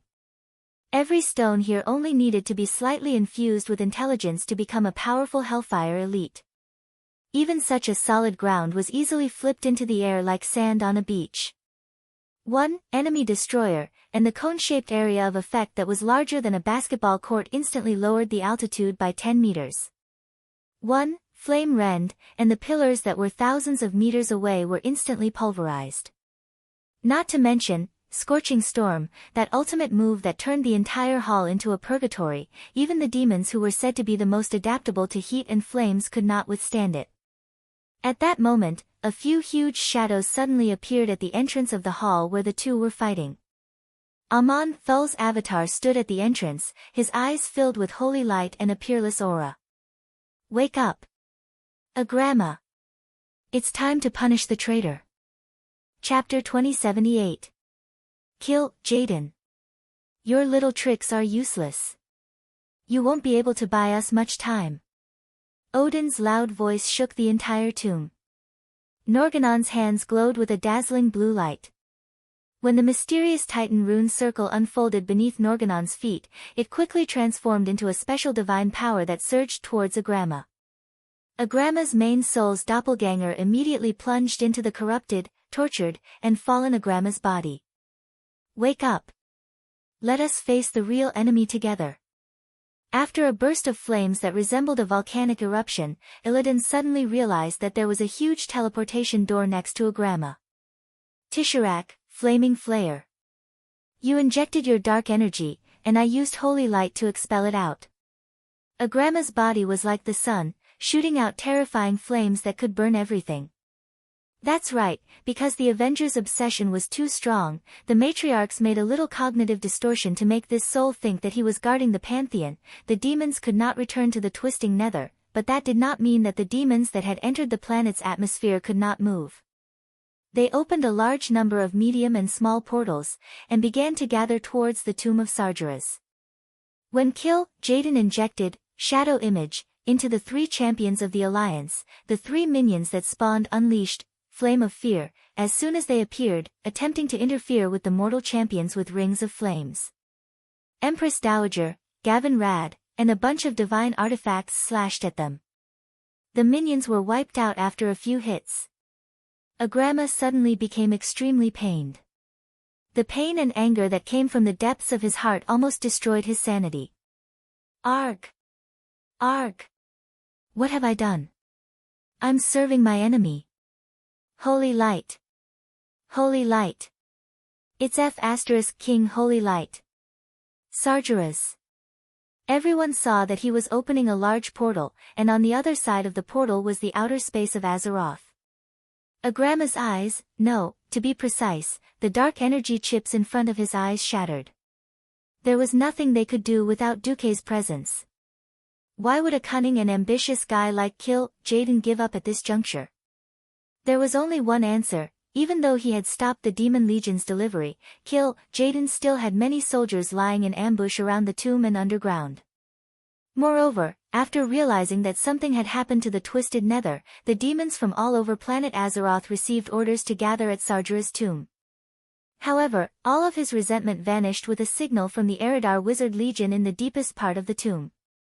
The incarnation of Norgannon the Dreamweaver, who had platinum skin and long silver hair, stood out. My poor brother. The devil's illusion actually distorted my vision. This divine sword, which had a huge oblique section on its blade, was once complete. When Sargeras was still a member of the Pantheon, his spiritual sword was called Goslak, Dark Redeemer, the strongest weapon in the universe. With that, Agrama strode towards the portal. However, a flaming silhouette that looked exactly like him remained where it was. Almost all the experts of the Alliance army were attacking the spatial wall with all their might, but everyone realized that they were a step too late.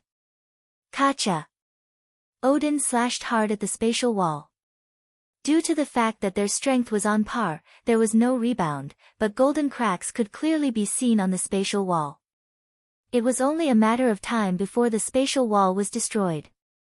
This feeling was too terrifying. There was a moment of dead silence on the battlefield, and there was no distinction between friend and foe. If Duque was still here, he might have been able to destroy their teleportation. However, Old Man Odin on the other side was also very powerful. Jaden's evil claw, which contained a large amount of dark energy, was very powerful. Even if an ordinary expert was wearing 10 tons of steel armor, they would still be as weak as a piece of paper under the erosion of the dark energy. As long as we can drag it out, we can. Don't you know? You're all finished. Ha ha ha. Damn guardians. Puny mortals. You're all finished. Jaden laughed maniacally as he moved quickly. When Agrama's body completely disappeared from the portal, planet Azeroth was in its greatest crisis. Jaden wanted to charge over, but who knew that the bear monster demigod Ushek and Yuza were carrying the tortoise god Tortola as a meat shield. Odin and Hodier, the two guardians, were also on both sides. Jaden was so frustrated that he could die. He suddenly spread his wings and spat out large clouds of dark energy and poisonous fog. Not only that, he waved his arms, and several magic walls with obvious spatial attributes suddenly appeared in front of the allied forces. Come, Agrama. We need your strength to deal with Sargeras, Amon Thul's soul incarnation said. That was the emissary sent by Agrama's main soul. At the same time, a shadow that looked exactly like Agrama walked down from the void. Destroy. Kill. Destroy. Agrama's fierce and lifelike flame eyes suddenly turned murky, and his gaze fell on his huge two-handed sword. Originally, a brutal battle was going on in every corner of the thousands of square kilometers around the tomb of Sargeras. Understood.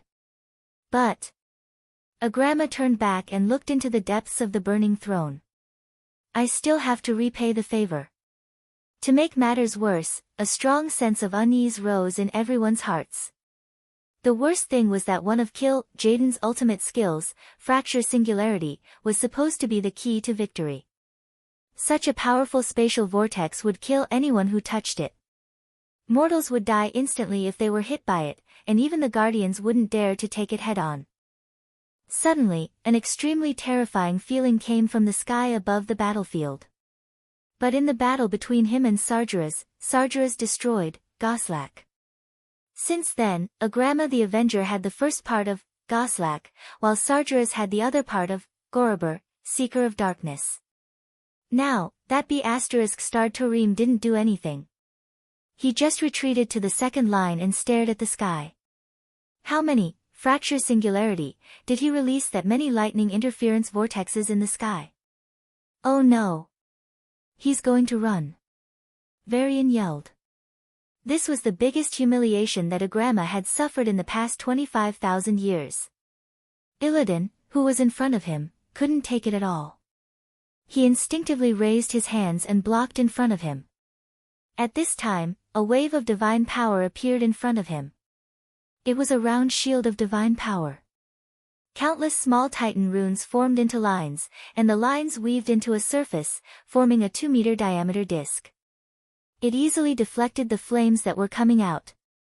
In a situation where both parties had similar levels of mysticism, the various skills were just a battle of energy consumption. Chapter 2079. Outside Azeroth's atmosphere, in the Burning Legion's battleship matrix arranged like a ring of stars, the surface of hundreds of thousands of battleships suddenly burst out with a dazzling green evil light. Clusters of light converged into a super evil magic circle that spanned hundreds of thousands of kilometers and ran wildly. The magic circle looked like a huge bright green halo. The strong light emitted by the halo would be transmitted to many light years away. And this halo was hanging upside down over the entire planet Azeroth. It stretched across the sky, like a shrinking space of death, giving people a sense of suffocating despair. At that moment, the entire planet trembled. In the depths of the planet, there seemed to be a sound echoing. It was the wail of the soul of Azeroth, like a disheveled little girl who was forced into a corner by a thug with nowhere to escape. Her scream stimulated the thug's bestial desires. An immeasurable amount of evil energy was slowly pouring from outer space into the orbit of planet Azeroth. At the same time, there were clusters of green evil energy rising from all over Azeroth and converging into the sky.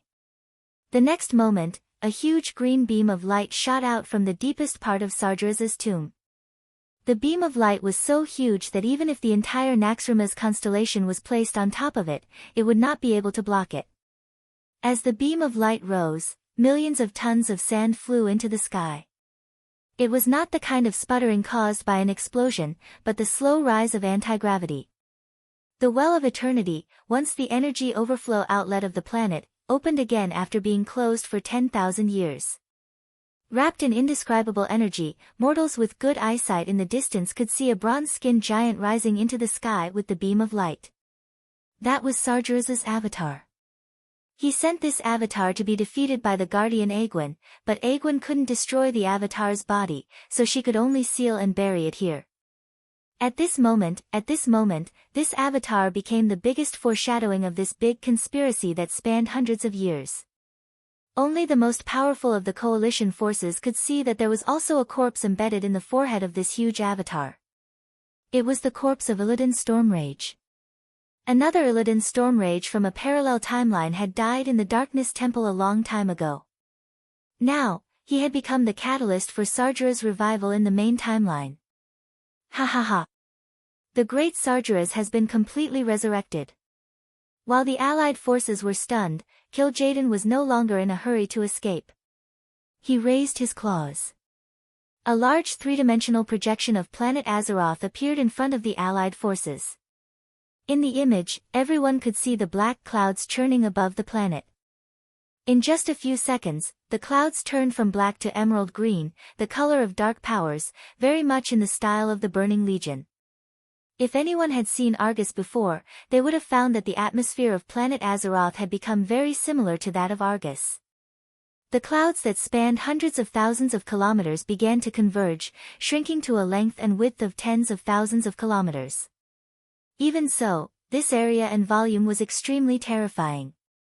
What made all the mortals tremble with fear was that this green cloud actually formed a human figure.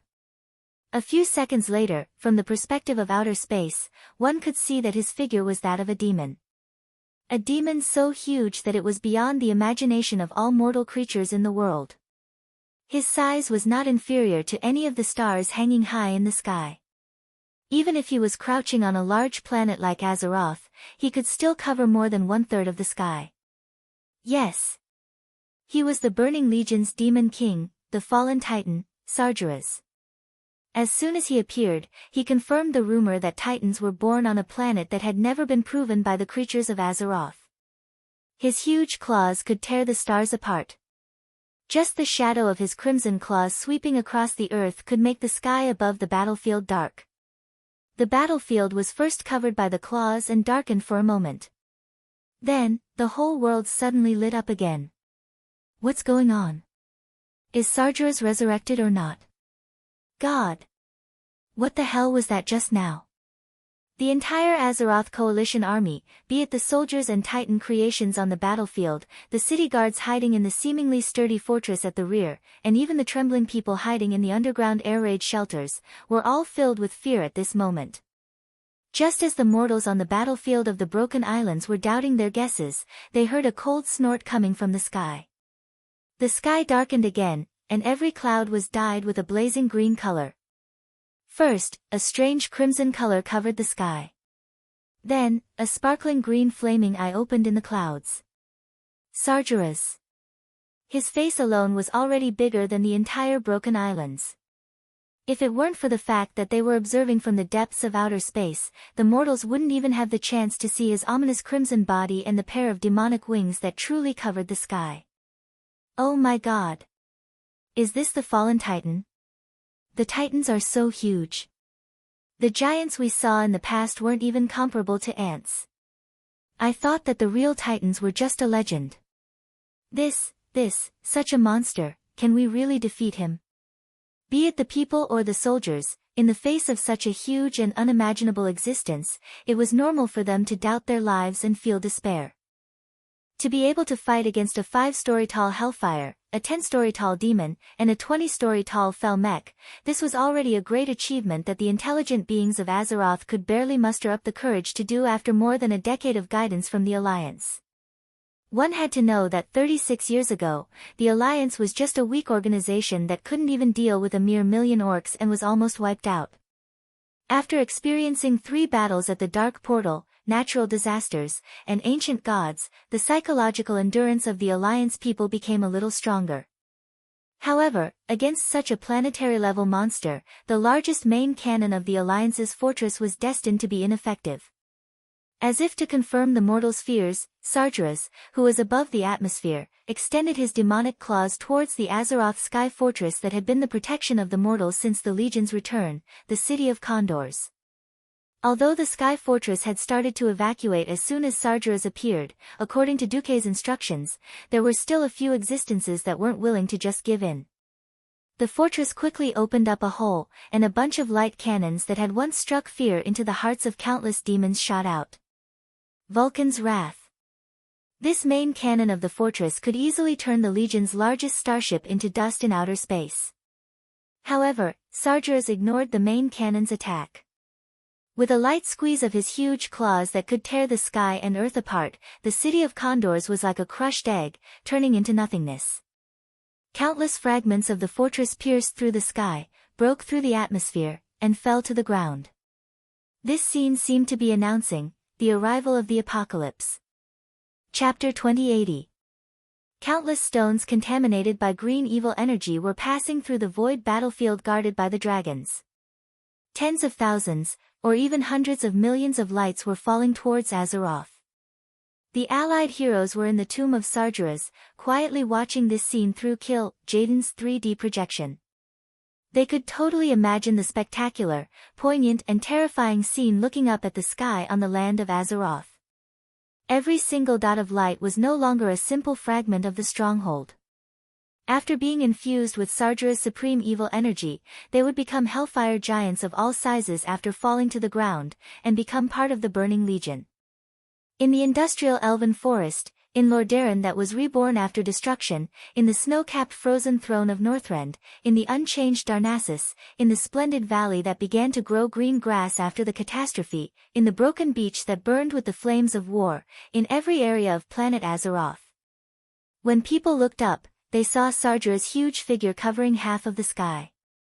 In the scene of the descent of the blinding light of destruction, after countless hellfire entered the atmosphere, their own flames fused with the flames produced by the high-speed friction, forming a long tail of flames that seemed slow but was actually falling rapidly from the sky that had been covered by evil and the stars could not be seen. It was like a rain of flames. It was the light of the end, the desperate situation before the world was destroyed. Just as the Burning Legion had destroyed thousands of planets. The end was coming. There was no power in the mortal world that could resist Sargeras. Not to mention the people and soldiers below, even the Alliance command in Naxxramas was filled with pessimism and despair. Oh my god! The Pantheon is already an empty shell. Our heroes are trapped in the tomb of Sargeras and can't move an inch. Even the greatest hero Duque and his commandos have no news. How can we mortals get out of such a desperate situation? Many female heralds were already sobbing, and even the strongest officer couldn't help but tremble. On the battlefield, old Mograine gripped the hilt of his sword so tightly that his nails pierced his palm and oozed blood. Marshal Bridget Abendis's face was ashen. She gripped the corner of her clothes with one hand and touched the armor on her abdomen with the other. She did not say a word. There was a tiny life growing there. The Prince of Stormwind, Anduin Rin, looked up at the sky with tears streaming down his face. Father! Uncle Duque! Didn't you say that you would end this long war between good and evil in your hands? If you are really superheroes who can perform miracles every single time, then let me witness the birth of another miracle. Let me believe in you till the end. Not many people were able to see that at this moment, there was another strange scene in the void battlefield. It was a huge dragon, an innumerable dragon. If tens of thousands of giant dragons were to fly over any of the Alliance's capitals, the effect they would cause would also be enough to blot out the sky. They spread their wings and silently flew across the void battlefield. They rampaged around, and countless battleships of the army were smashed into pieces. It was as if they had escaped from the orbit of the planet and were being sucked down by the gravity of the planet Azeroth. They were the Pentashade dragons. The legendary creatures that had been guarding the sky of Azeroth for 25,000 years. A beautiful green dragon looked into the distance in the void. That was the direction of Argus. Isra muttered to herself, Duque, hurry up and finish it. Otherwise, I'll be leaving first. Beside her, a slightly smaller black dragon flew past. Isra heard the voice of Onyxia's soul nagging, Bastard master. Shameless master. If you want to lie to me, then lie to the end.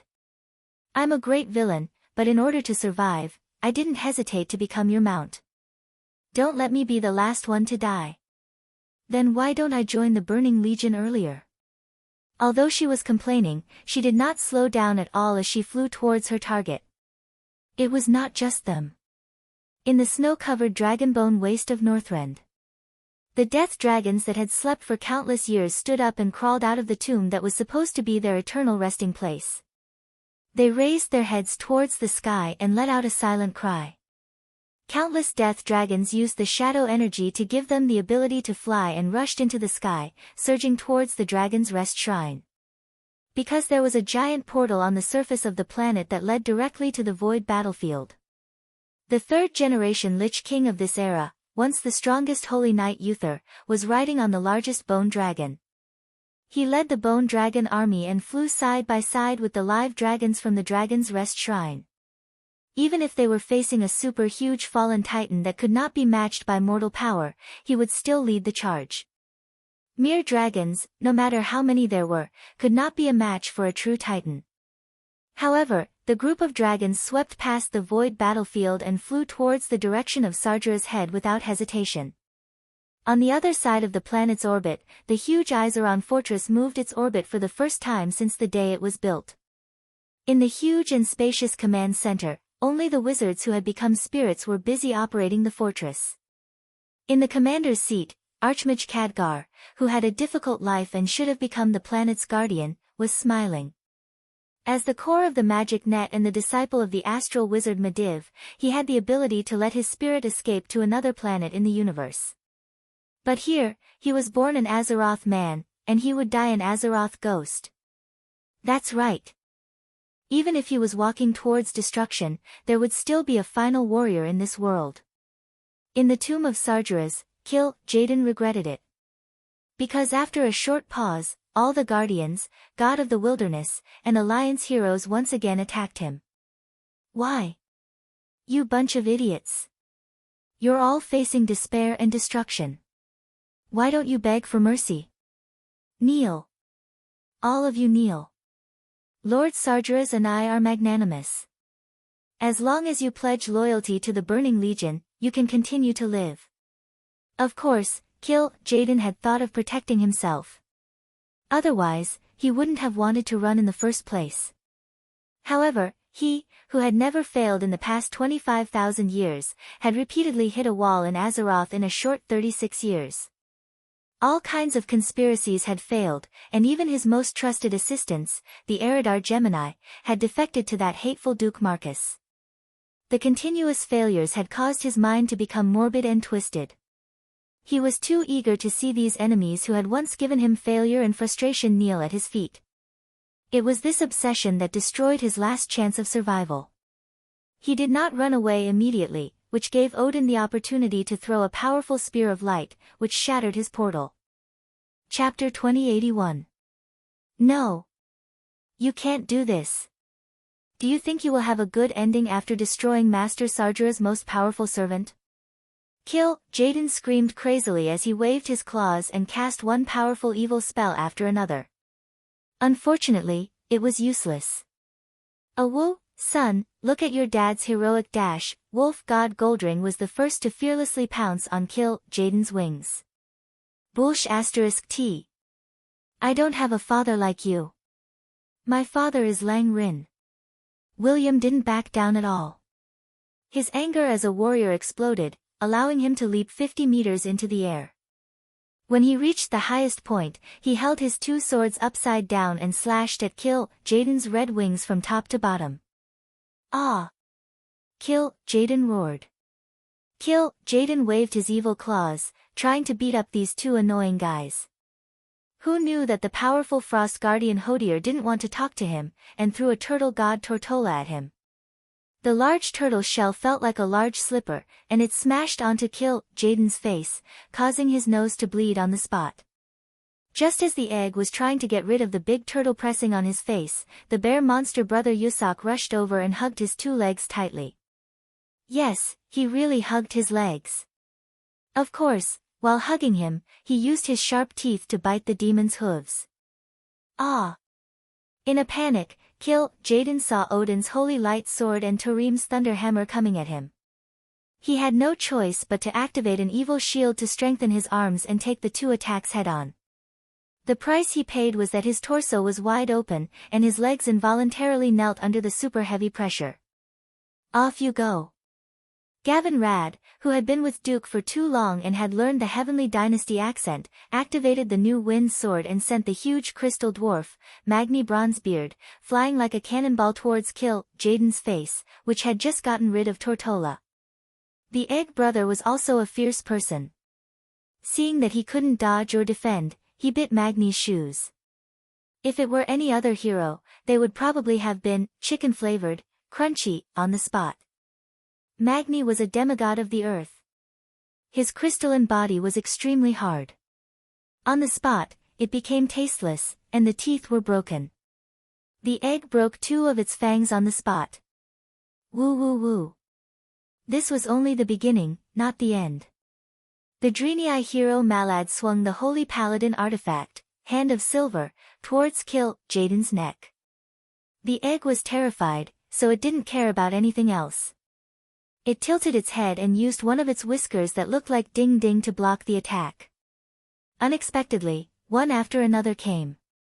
Saidan Dathrahan, one of the 5 silver saints, who had just carried Merid, waved the Holy Knight artifact, Flame of Justice, which had a special appearance, and struck it toward the sky. The egg's chin was smashed upward, revealing its crimson neck. At this time, Tyrion Fordring's, Ashbringer, made the first slash. Resplendent golden light illuminated the entire hall. Unfortunately, even someone as powerful as the Ashbringer could not cut through Kill, Jaden's neck, which was densely covered in dark energy and greatly strengthened defense. It didn't matter, there was still the next contestant.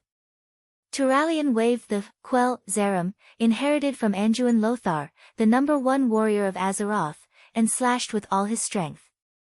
The past was like smoke in the vast sky. Back then, the dark portal was opened because of Kill, Jaden's malicious plot.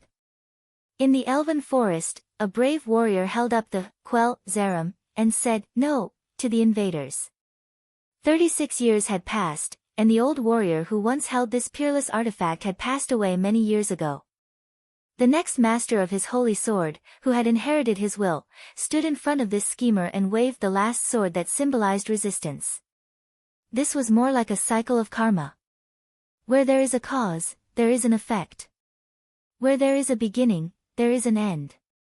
When Jaden's ugly crimson head flew into the air and spun in the air, the commander of the Burning Legion was still in disbelief. No. Impossible. Humph. Odin directly stabbed the sword into Jaden's bleeding neck, ending the last chance of survival for the criminal leader. If Argus still could not deal with it, perhaps in 10 or 100 years, this evil demon would appear in front of the people of Azeroth again, spreading fear and despair. But, at this moment, a voice was broadcast to all channels and the world through the magic network that connected all of Azeroth. It was a triumphant voice that felt like it could make people gnash their teeth in anger at any time. Yo! My fellow people of Azeroth. If you long for a miracle, then please long for it to the end. If you are willing to worship a hero, then please worship until the end. If you are willing to believe in Duque, then please believe in him until the end. Duke Marcus. When have I disappointed you? Not in the past. Not now. Not in the future. Yes. That's right. I, Duque, am so handsome. As the last word fell, the large virtual images that appeared on all the magic mirrors and even projected on the clouds were all of Duque's face. Perhaps the curve of this face was relatively ordinary, but it still had a bit of a temperament, and it was still a little short of being handsome. However, a confident smiling face of the Alliance commander was undoubtedly the greatest stimulant that could give the soldiers and the people in this desperate situation. From the establishment of the Alliance until now, as long as Duque smiled and said, "No problem," then there would be no problem. This was already an ironclad law. The meaning of victory represented by this smile had long been deeply ingrained in the hearts of all existences. In the image, Duque appeared in the tomb of Sargeras. In front of him, an illusory image of a great demon was struggling in midair. It was the soul of Jaden, one of the main culprits. Dear Jaden, where else do you want to go to resurrect? Look at what I have here. In Duque's hand was a demon statue that did not seem special. It was the size of a palm, but it looked exactly like Jaden. No. Impossible. Isn't this thing with Argus the Terminator? Jaden's soul was terrified. He's a fallen titan. You can't defeat him. Duque shrugged. That's right. Even if I become a true god, I can't be a match for a titan.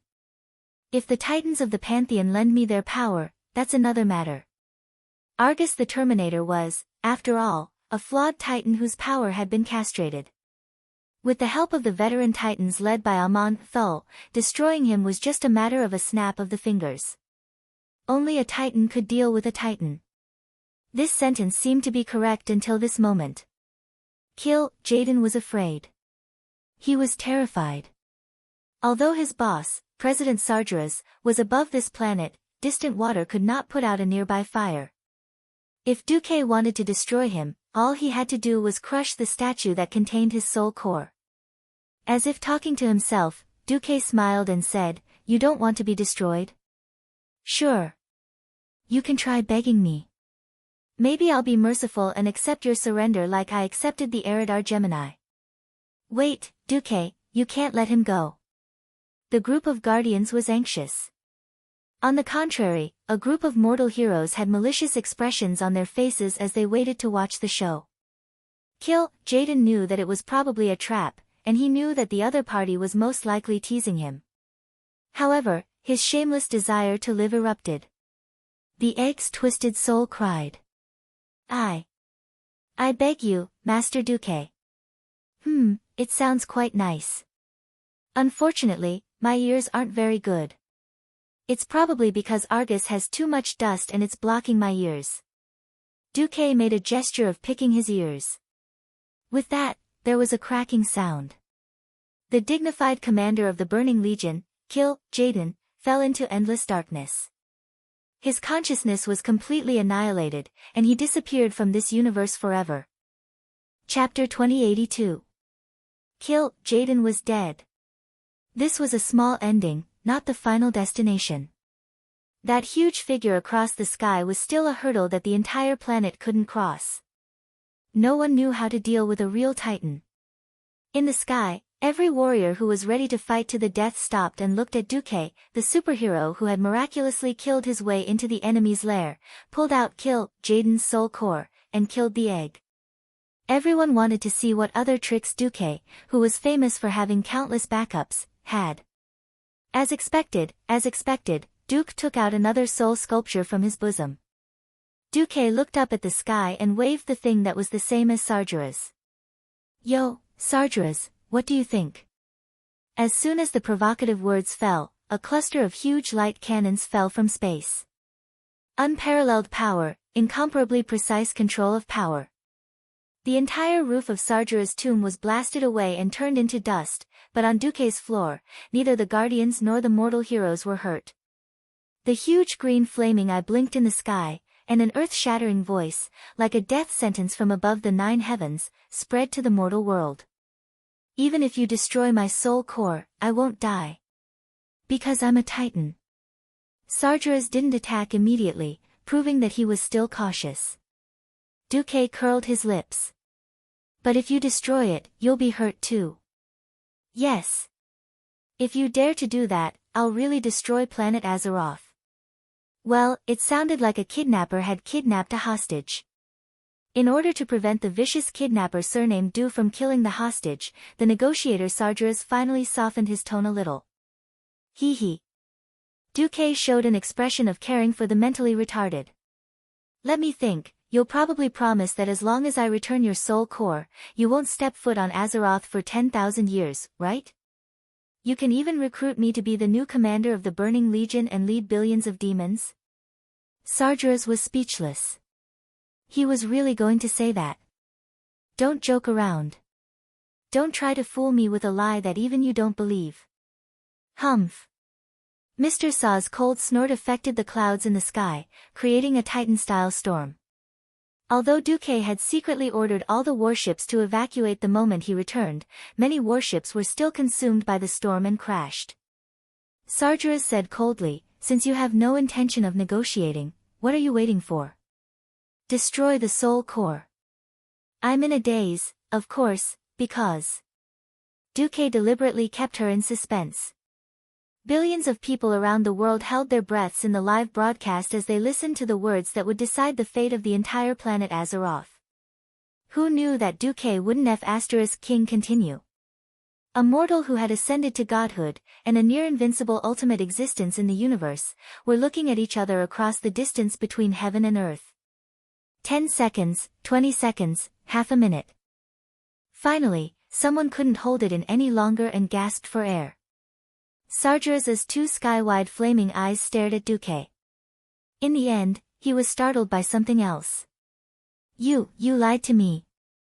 Pfft. Duque burst out laughing. Yes, he lied to Sargeras. He didn't continue because he wanted to stall for time. Waiting for who? Wasn't it the Pantheon? After 25,000 years, the Pantheon, which once ruled this universe, was stronger than gods, and stood at the top of the universe, finally appeared in front of the mortals again. As a titan, Sargeras was already huge. However, the Pantheon, which could accommodate Titan's daily life, was even more unimaginably huge. Even through the optical telescope in Iserlund Fortress, one couldn't see the whole Pantheon. The Pantheon was so huge that even Duque felt tongue-tied. This incomparably huge Pantheon, which felt like it could fit into Du's home solar system, was really the first miracle of all time. Just by appearing, the energy shield around the Pantheon destroyed all the Burning Legion starships around planet Azeroth. They were like moths drawn to a flame, and were burned to ashes in an instant. Further away, the 100,000-kilometer-tall Pantheon's door suddenly opened. Several huge beings of the same size as Sargeras came out, and stood side by side on the steps of the Pantheon's door with complicated golden patterns. Unlike Sargeras, their bodies were translucent. Obviously, Even though they had saved a considerable part of their bodies and essence from Argus' burning throne, they were still not a complete Titan. However, compared to the bitter situation of only having their souls left, they were much better. Supreme Father, Amon, Sir. Life-Giver, Iona. Raging Belayer, Gorgans. Dreamweaver, Norganon.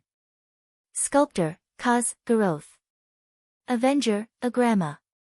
Other than these 6 veteran Titans, there was another translucent Titan who was tied up by Kaz, Garoth with chains, kneeling at the side. That was obviously Argus the Terminator, who was supposed to guard Sargera's home. Amon Sur spoke, and his loud soul voice pierced through the void of space, resounding in this region, and also spreading to every corner of planet Azeroth. Sargeras, are you still going to come to your senses? Come to my senses. What did I do wrong? I didn't do anything wrong. Only destruction is eternal. That is the true ultimate happiness. Sargeras was still lying on planet Azeroth. There was an invisible shell on the surface of the planet that was resisting and supporting his planet-level body. Sigh. In the name of the Supreme Father, of the Pantheon, I sentence you to eternal imprisonment.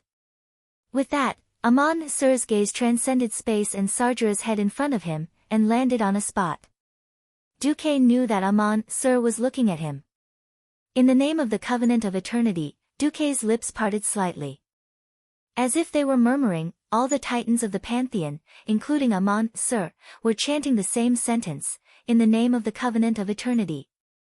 That's right, the last step of the covenant that Duque signed with the Pantheon was for Duque to destroy Sargera's soul core, making him powerless and weak. Otherwise, with Sargera's domineering combat power, he could successfully overturn the entire Pantheon 25,000 years ago, and he could do it again 25,000 years later. No, Duque. How dare you? In the sky, Sargera's roar echoed throughout the universe. Hee hee. A moment ago, Duque crushed the egg of an egg. A moment later, Duque crushed the core of Sargera's soul. This was really a subtle move. Well done. Amon Sur stroked his beard in satisfaction. At the same time, a gem brighter than a star shot out a beam of light above the Pantheon's door. It was like the light of the birth of all things. In the next instant, Sargera's planet-level body shrank at a speed visible to the naked eye. Chapter 2083. No. No. No, no, no, Chairman Sam roared, struggled, and resisted. He hammered planet Azeroth hard. But although the planet's protection circle was weak, it still had it. For 25,000 years, he couldn't do anything to this circle. Even when the circle's power was less than 20%, it still resisted Chairman Sam's final attack. No. I can't accept this. I can't accept this. Without the soul core, the soul was a remnant soul that would constantly weaken. Even someone as strong as Chairman Sam was still rapidly weakening under the Pantheon's light of punishment. He was already very clear about his fate. Without the soul core, it was impossible for him to fight against the Pantheon that had gathered all the Titans' power. The only last thing he could do was to perish together with Azeroth.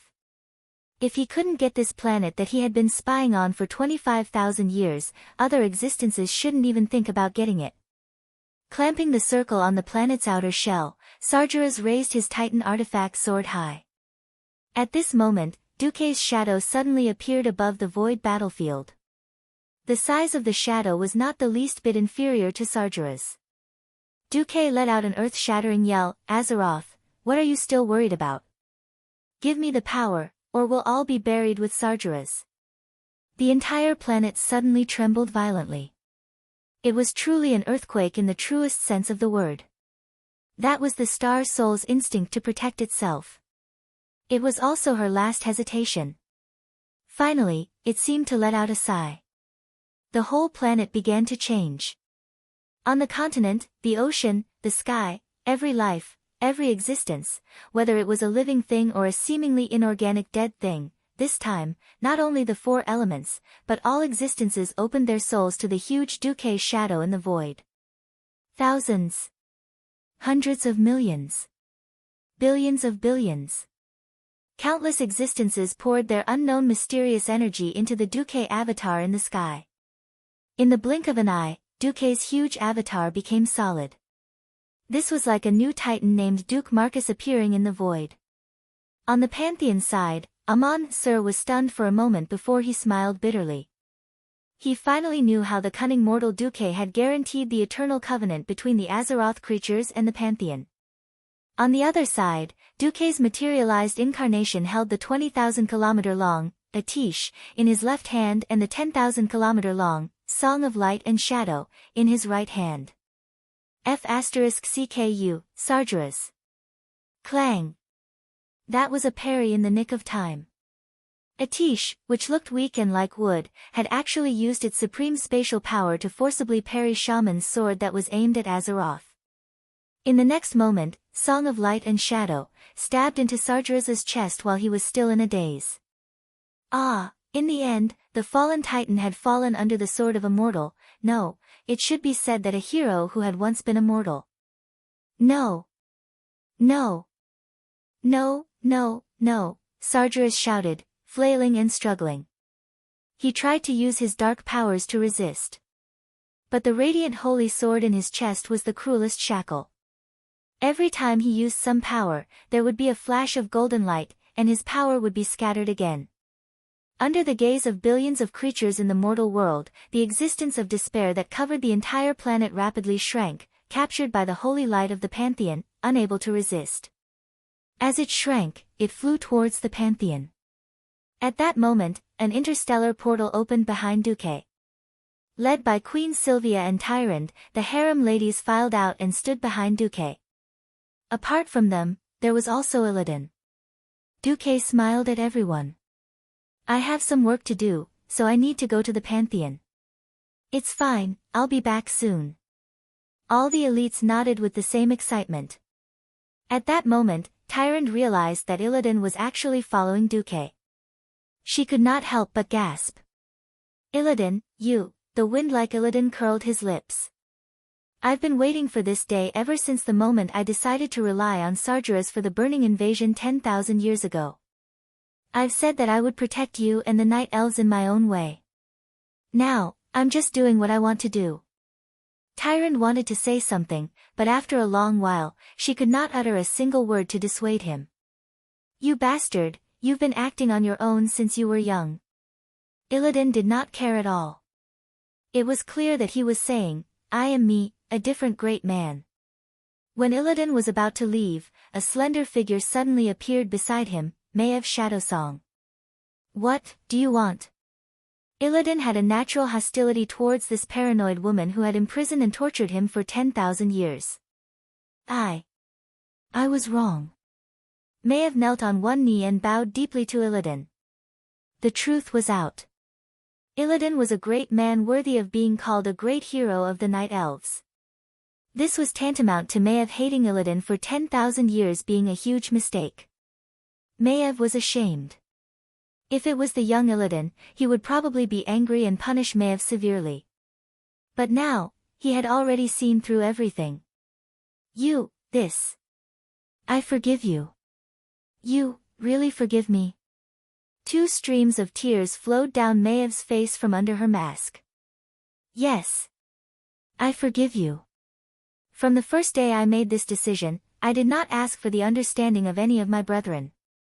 To be able to obtain the understanding of the people I love and hate at the very end, I have no regrets, Illidan said solemnly.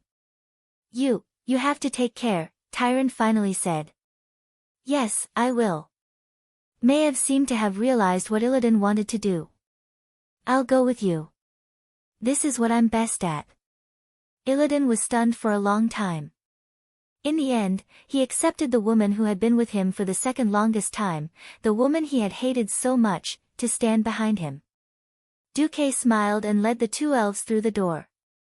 Stepping into the Pantheon temple and seeing Sargeras, who had shrunk to the size of a human, Illidan happily rushed up and kicked Sargeras in the face. Sargeras, you finally have a day like this. Don't worry. I will guard you well for eternity. Illidan laughed heartily. Maev said coldly, and me. Yes. One of the terms of the agreement between Duque and the Pantheon Temple was proposed by Illidan. Once Duque captured Sargeras, he would become at least one of the prison guards and guard Sargeras for eternity. Duque looked at One Egg and Maev. For some reason, he felt that the two of them were a good match. After a few glances, Duque stopped looking. Everything was a choice of fate. On the other side, Amon Thul and a group of titans were sitting on their thrones. Duque noticed that there were two more giant chairs in the Pantheon Temple. They were obviously not Sargeras. As a traitor, he did not deserve to have a throne. This is, hee. You're just a mortal who ascended to godhood. You took advantage of Azeroth's crisis to get your hands on the Titan God's power. What are you still pretending for? Dreamweaver Noganon laughed. The thick-skinned Duque finally laughed awkwardly. The Pantheon Temple was too strong. Although he wanted to believe in the Pantheon Temple's integrity. But integrity couldn't be brought along in life and taken away in death. What if one day there was another traitor in the Pantheon Temple? Power was, of course, the safest thing to do was to control it in one's own hands. In fact, Sargeras' last strike would at most severely injure Azeroth. It would not have blown Azeroth up. Unfortunately, no Titan knew. And no one reacted as quickly as Duque, who was prepared. Azeroth had blocked Duque's authority for so many years. In the end, Duque succeeded. It could be said to be a lie, but it could also be said to be a coincidence. Amon Sir said, as long as you can endure the loneliness and find a suitable planet to nurture your body, 10,000 years later, you will be able to be like us at our peak, possessing an invincible body that can dominate the entire universe. TSK, invincible. Who was the one who was beaten like a dog back then? Although he was complaining in his heart, Duque still had to admit that only Titans could take care of Titans. With that power and size, anyone who wasn't a Titan wouldn't be able to deal with a Titan. However, Duque shook his head. No need. I am already very grateful that you did not ask me to give up this Titan power. Amon Sir laughed bitterly. You are really cautious. Maybe you, forget it. Anyway, as long as the Pantheon Temple is not destroyed. The door of the Pantheon Temple will always be open to you and Azeroth. We are all on the same side, so you don't have to worry about whether we will fulfill the alliance. Iona smiled. That's it. We also have to find a suitable planet in the universe to nurture our bodies again. You know how to contact us if anything happens. I know. After stealing the Titan power, Duque could naturally sense the port that the Pantheon Temple had opened for him. Even if it was billions of light years away, he could still clearly sense it. Carving this cause, Garoth, Azeroth's vitality is greatly damaged now. The task of protecting her will be handed over to you. Of course, from this moment on, all the guardians on it are your subordinates. You can do whatever you want. Thank you. Agrama the Avenger, don't worry about the Burning Legion. I will quickly organize a new army to fight against them. That is my original duty. Duque nodded. The Pantheon Temple left just like that, satisfied. Azeroth was safe, and the long suffering had come to an end. The Titan creations, the god of the wilderness, and the various races of Azeroth spent several months before they were able to eliminate the demons that were scattered all over the world. The organized demon army was gone, and the scattered demons would probably take a long time to clean up. December 25th, year 36 of the Dark Portal. The Alliance finally announced the end of the war. Planet Azeroth finally welcomed true peace. Victory! Long live the Alliance! Long live Azeroth! Long live the god King Duke Marcus! Billions of creatures cheered, and the soldiers fired cannons into the sky. People threw their hats high into the sky. Outside every city, a large number of griffins, hippogriffs, wyverns, giant dragons, wagri, and a large number of flying battleships flew around the city. Everyone sang and danced, and it was a joyous occasion. The passionate young girl blew kisses to every victorious soldier. She kissed those who met her eyes. Then, in the past month, the three Grim Reapers, led by Durex, were all banned. The Alliance announced that they would hold 100 consecutive days of celebration to celebrate the victory against the Burning Legion. From now on, every year, October 16th would be Saint Duque's Day. Every year, December 25th would be the anniversary of the victory against the Burning Legion. Time passed very quickly in the celebration. In the blink of an eye, it was January 1st, year 38 of the Dark Portal. In the Karazhan Shrine, the divine consort Elugia rushed in. With a wave of her hand, the magical barrier of spatial distortion disappeared. She rushed into the study of the shrine. Duque, Elugia fumed as she looked at the large poster on the wall. On it was written, "I don't want to go to work." Hey! Who knows where that bastard Duque went? With great difficulty, Elugia caught Duque's maid, Vanessa. This maid, who had followed Duque since she was young, was a little shy, and her face was red. Elugia immediately smelled a familiar scent. That bastard Duque also made a move on you. Vanessa did not dare to hide it. She lowered her head and said, "Yes, I seduced Master. TSK, that guy. Forget it, I can't care about him." "Where is that guy?" "I can't say." "What if Master hates me?" Vanessa had followed Duque for more than 30 years before she finally succeeded. She would rather offend Elugia than betray Duque. Elugia directly teleported away. When she appeared in Duque's bedroom, she saw the three Windrunner sisters lying on the floor. It seemed that they had been beaten up badly last night. At this time, Elugia realized that Jaina had also come. "Sister Elugia, you're looking for Duque?" "Yes." "You too?" "Humph." Jaina pouted her rosy little mouth angrily. "Every year, we decide which spells can be embedded in the weave, and we need the approval of the Master of the Weave. Where did he go again?" Elugia held her forehead with a headache. "What should I do?"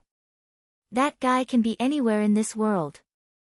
At this time, Jaina suddenly revealed a naughty smile. "Hee hee. I've foreseen this and secretly installed a surveillance device in the weave. As long as I keep an eye on a few targets, it'll be easy to catch that pervert." Jaina walked in front of a magic mirror in Duque's bedroom and typed in a string of things. There was an image immediately. "Is it a real-time image?" Sometimes it's a recording." Soon, the first recording appeared. It was obviously in one of the Scarlet Crusade's holy halls. In the image, Sally Whitemane was wearing a red robe with a high slit and holding a staff. At first glance, there seemed to be nothing wrong, but upon closer inspection, one could see that Sally was secretly rubbing her beautiful pair of long, white legs. "Revive. My brave warrior." In the image, a square piece of white cloth suddenly moved where Dumuk's thighs split. It was as if a zombie had come back to life, and something was slowly rising. Jaina's eyes were quick, and she quickly changed the image. This is obviously a recording. The next image was of a dungeon.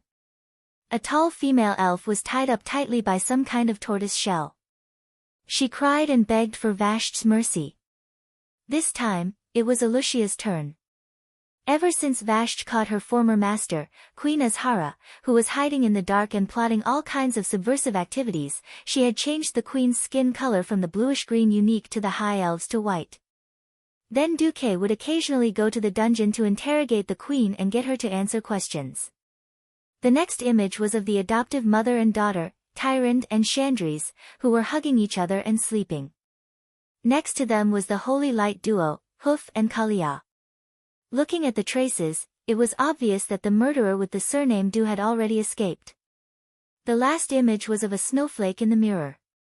Jaina knew. Damn, that bastard is in the Wormrest Holy Hall. This is going to be difficult. At the highest point of the Wormrest Holy Hall, a new villa had been built on the once incomparably spacious top floor. This had become the holy land for all kinds of female dragons to challenge the Lord of Wormrest. The blue dragon Taragosa, who was supposed to die in the cataclysm and whose soul had merged with the artifact staff, was the first to attack Duque. who knew that she would be attacked instead? Duque's 48 forms of Hand of God only used 6 moves to defeat Taragosa. Onyxia was the second to be defeated. Her defeat was due to Duque's familiarity with her dragon's cave. After a few rounds of wild attacks on her weak points, the Black Dragon Princess fell to the ground. Izura was the second to fall. Ever since Duque had accidentally entered a 10G action movie, Izura had never been strong. If he accidentally cooperated, he would be finished. The only one who could truly fight Duque was the head of the 5-color dragon kings, Alexstrasza. Duque caught the human-shaped dragon that was trying to escape. Even the red dragon queen, who was using all 4 legs, could not escape from his claws. Duque grabbed the 2 dragon horns and attacked continuously with the godly sword 99-99 combo. Alexstrasza could not defend herself and roared in anger. Hee hee. I shouldn't have helped you back then, you little bastard. Yo. If I hadn't saved you back then, maybe a new type of dragon would have appeared. Duque was shameless. I regret it so much. I should have killed you, you scourge. Alexstrasza roared and began to struggle at the same time. Unfortunately, it was useless. Ever since Duque had stolen the Titan's divine power, she was at a disadvantage in terms of strength.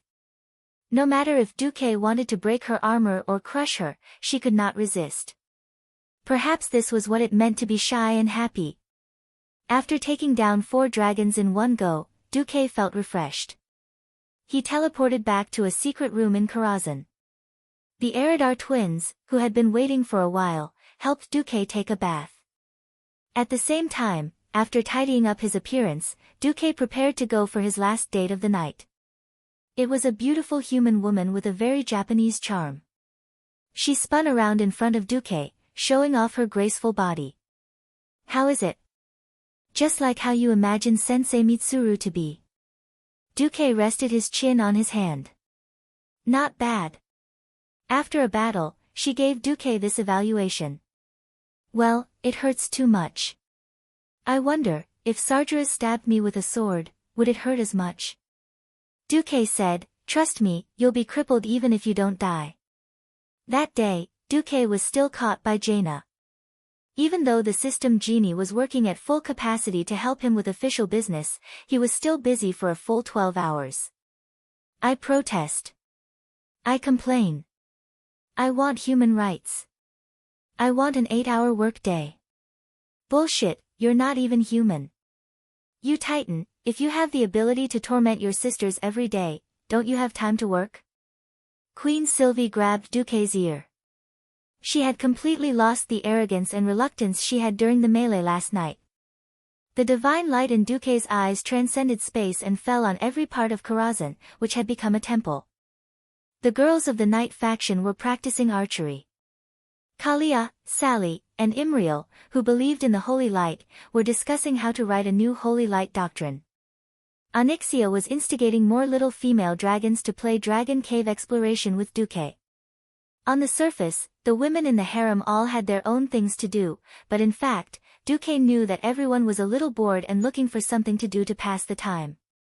The Burning Legion was like a mountain that had been pressing on their chest for decades. Once this mountain disappeared, they suddenly became empty again without a goal and a new direction to work towards. Duque gathered the women. Everyone, I have an important announcement. I'm going to take everyone to the world where I'm from. It's a world that's completely different from Azeroth. A stone stirred up 1,000 ripples. The supreme ruler of Azeroth, a true god, and Duque, who also had half of the Titan's power, announced that he was going on a long journey. This caused the entire alliance to explode. There were all kinds of emotions in the mortal world. Some were secretly happy, some were worried, some were distressed, and some were in pain. No one's opinion could affect Duque's decision. On the day of his departure, the entire alliance, the wilderness gods, and the Titan guardians had all arrived. William stared at Duque for a long time. He wanted to say something but hesitated. Finally, he said, "Are you really willing? Everything that you've created is here. In this world, you're supreme." Willing? Of course not. Even though I have the Titan's power, I've always wanted to have the strongest power, the best girls, the most money, and the most power since I was young. Then, why, maybe I'm afraid I'll be bored. I've been flirting with girls all day, and I've almost used up all the new ideas in my mind. If I stay here any longer, I'm afraid I'll be too bored and cause a second cataclysm in the future, causing a flood to destroy the world. Then, I'll let my former allies attack me or something. Duque's words scared Prince Andoin, who was beside him. Uncle Duque, don't scare me. You'll always be a great hero in my heart. Andoin's eyes were full of admiration. Duque shrugged his shoulders disapprovingly. Hero? No, I'm actually just an ordinary person. My priority is to protect myself and hope that my friends and family are safe. On this basis, I don't mind saving the world or something along the way. At the side, the 5 silver sages were a little lost in thought. There was no such thing as generosity. Instead, it was the truth that mattered. Andoin was a little confused. I don't care. I'll keep your Duke's mansion for you. William rolled his eyes. Duke's mansion? Duque laughed. That's right. In my hometown, the pronunciation of Duque is Duke. In the common language, it means Duke. One day Duque, the first Duke. Duque left, just like that, leaving not a single cloud behind. Perhaps what was left for Azeroth was a 1,000-year foundation and a perfect legend. Feeling dizzy, Duque felt that something was wrong. He opened his eyes and saw Alexstrasza and Aurelia, who had just thrown up Duque's godly sword. Then, he saw his ladies, who were all dressed up in full Azeroth style. Wait. Are you planning to go out like this? This is my hometown, Earth. Duque was shocked. Tyron turned around gracefully and moved her long ears provocatively. Did you forget that today is China Joy? We're going to compete to see who can win the cosplay competition. F*CK, end of book.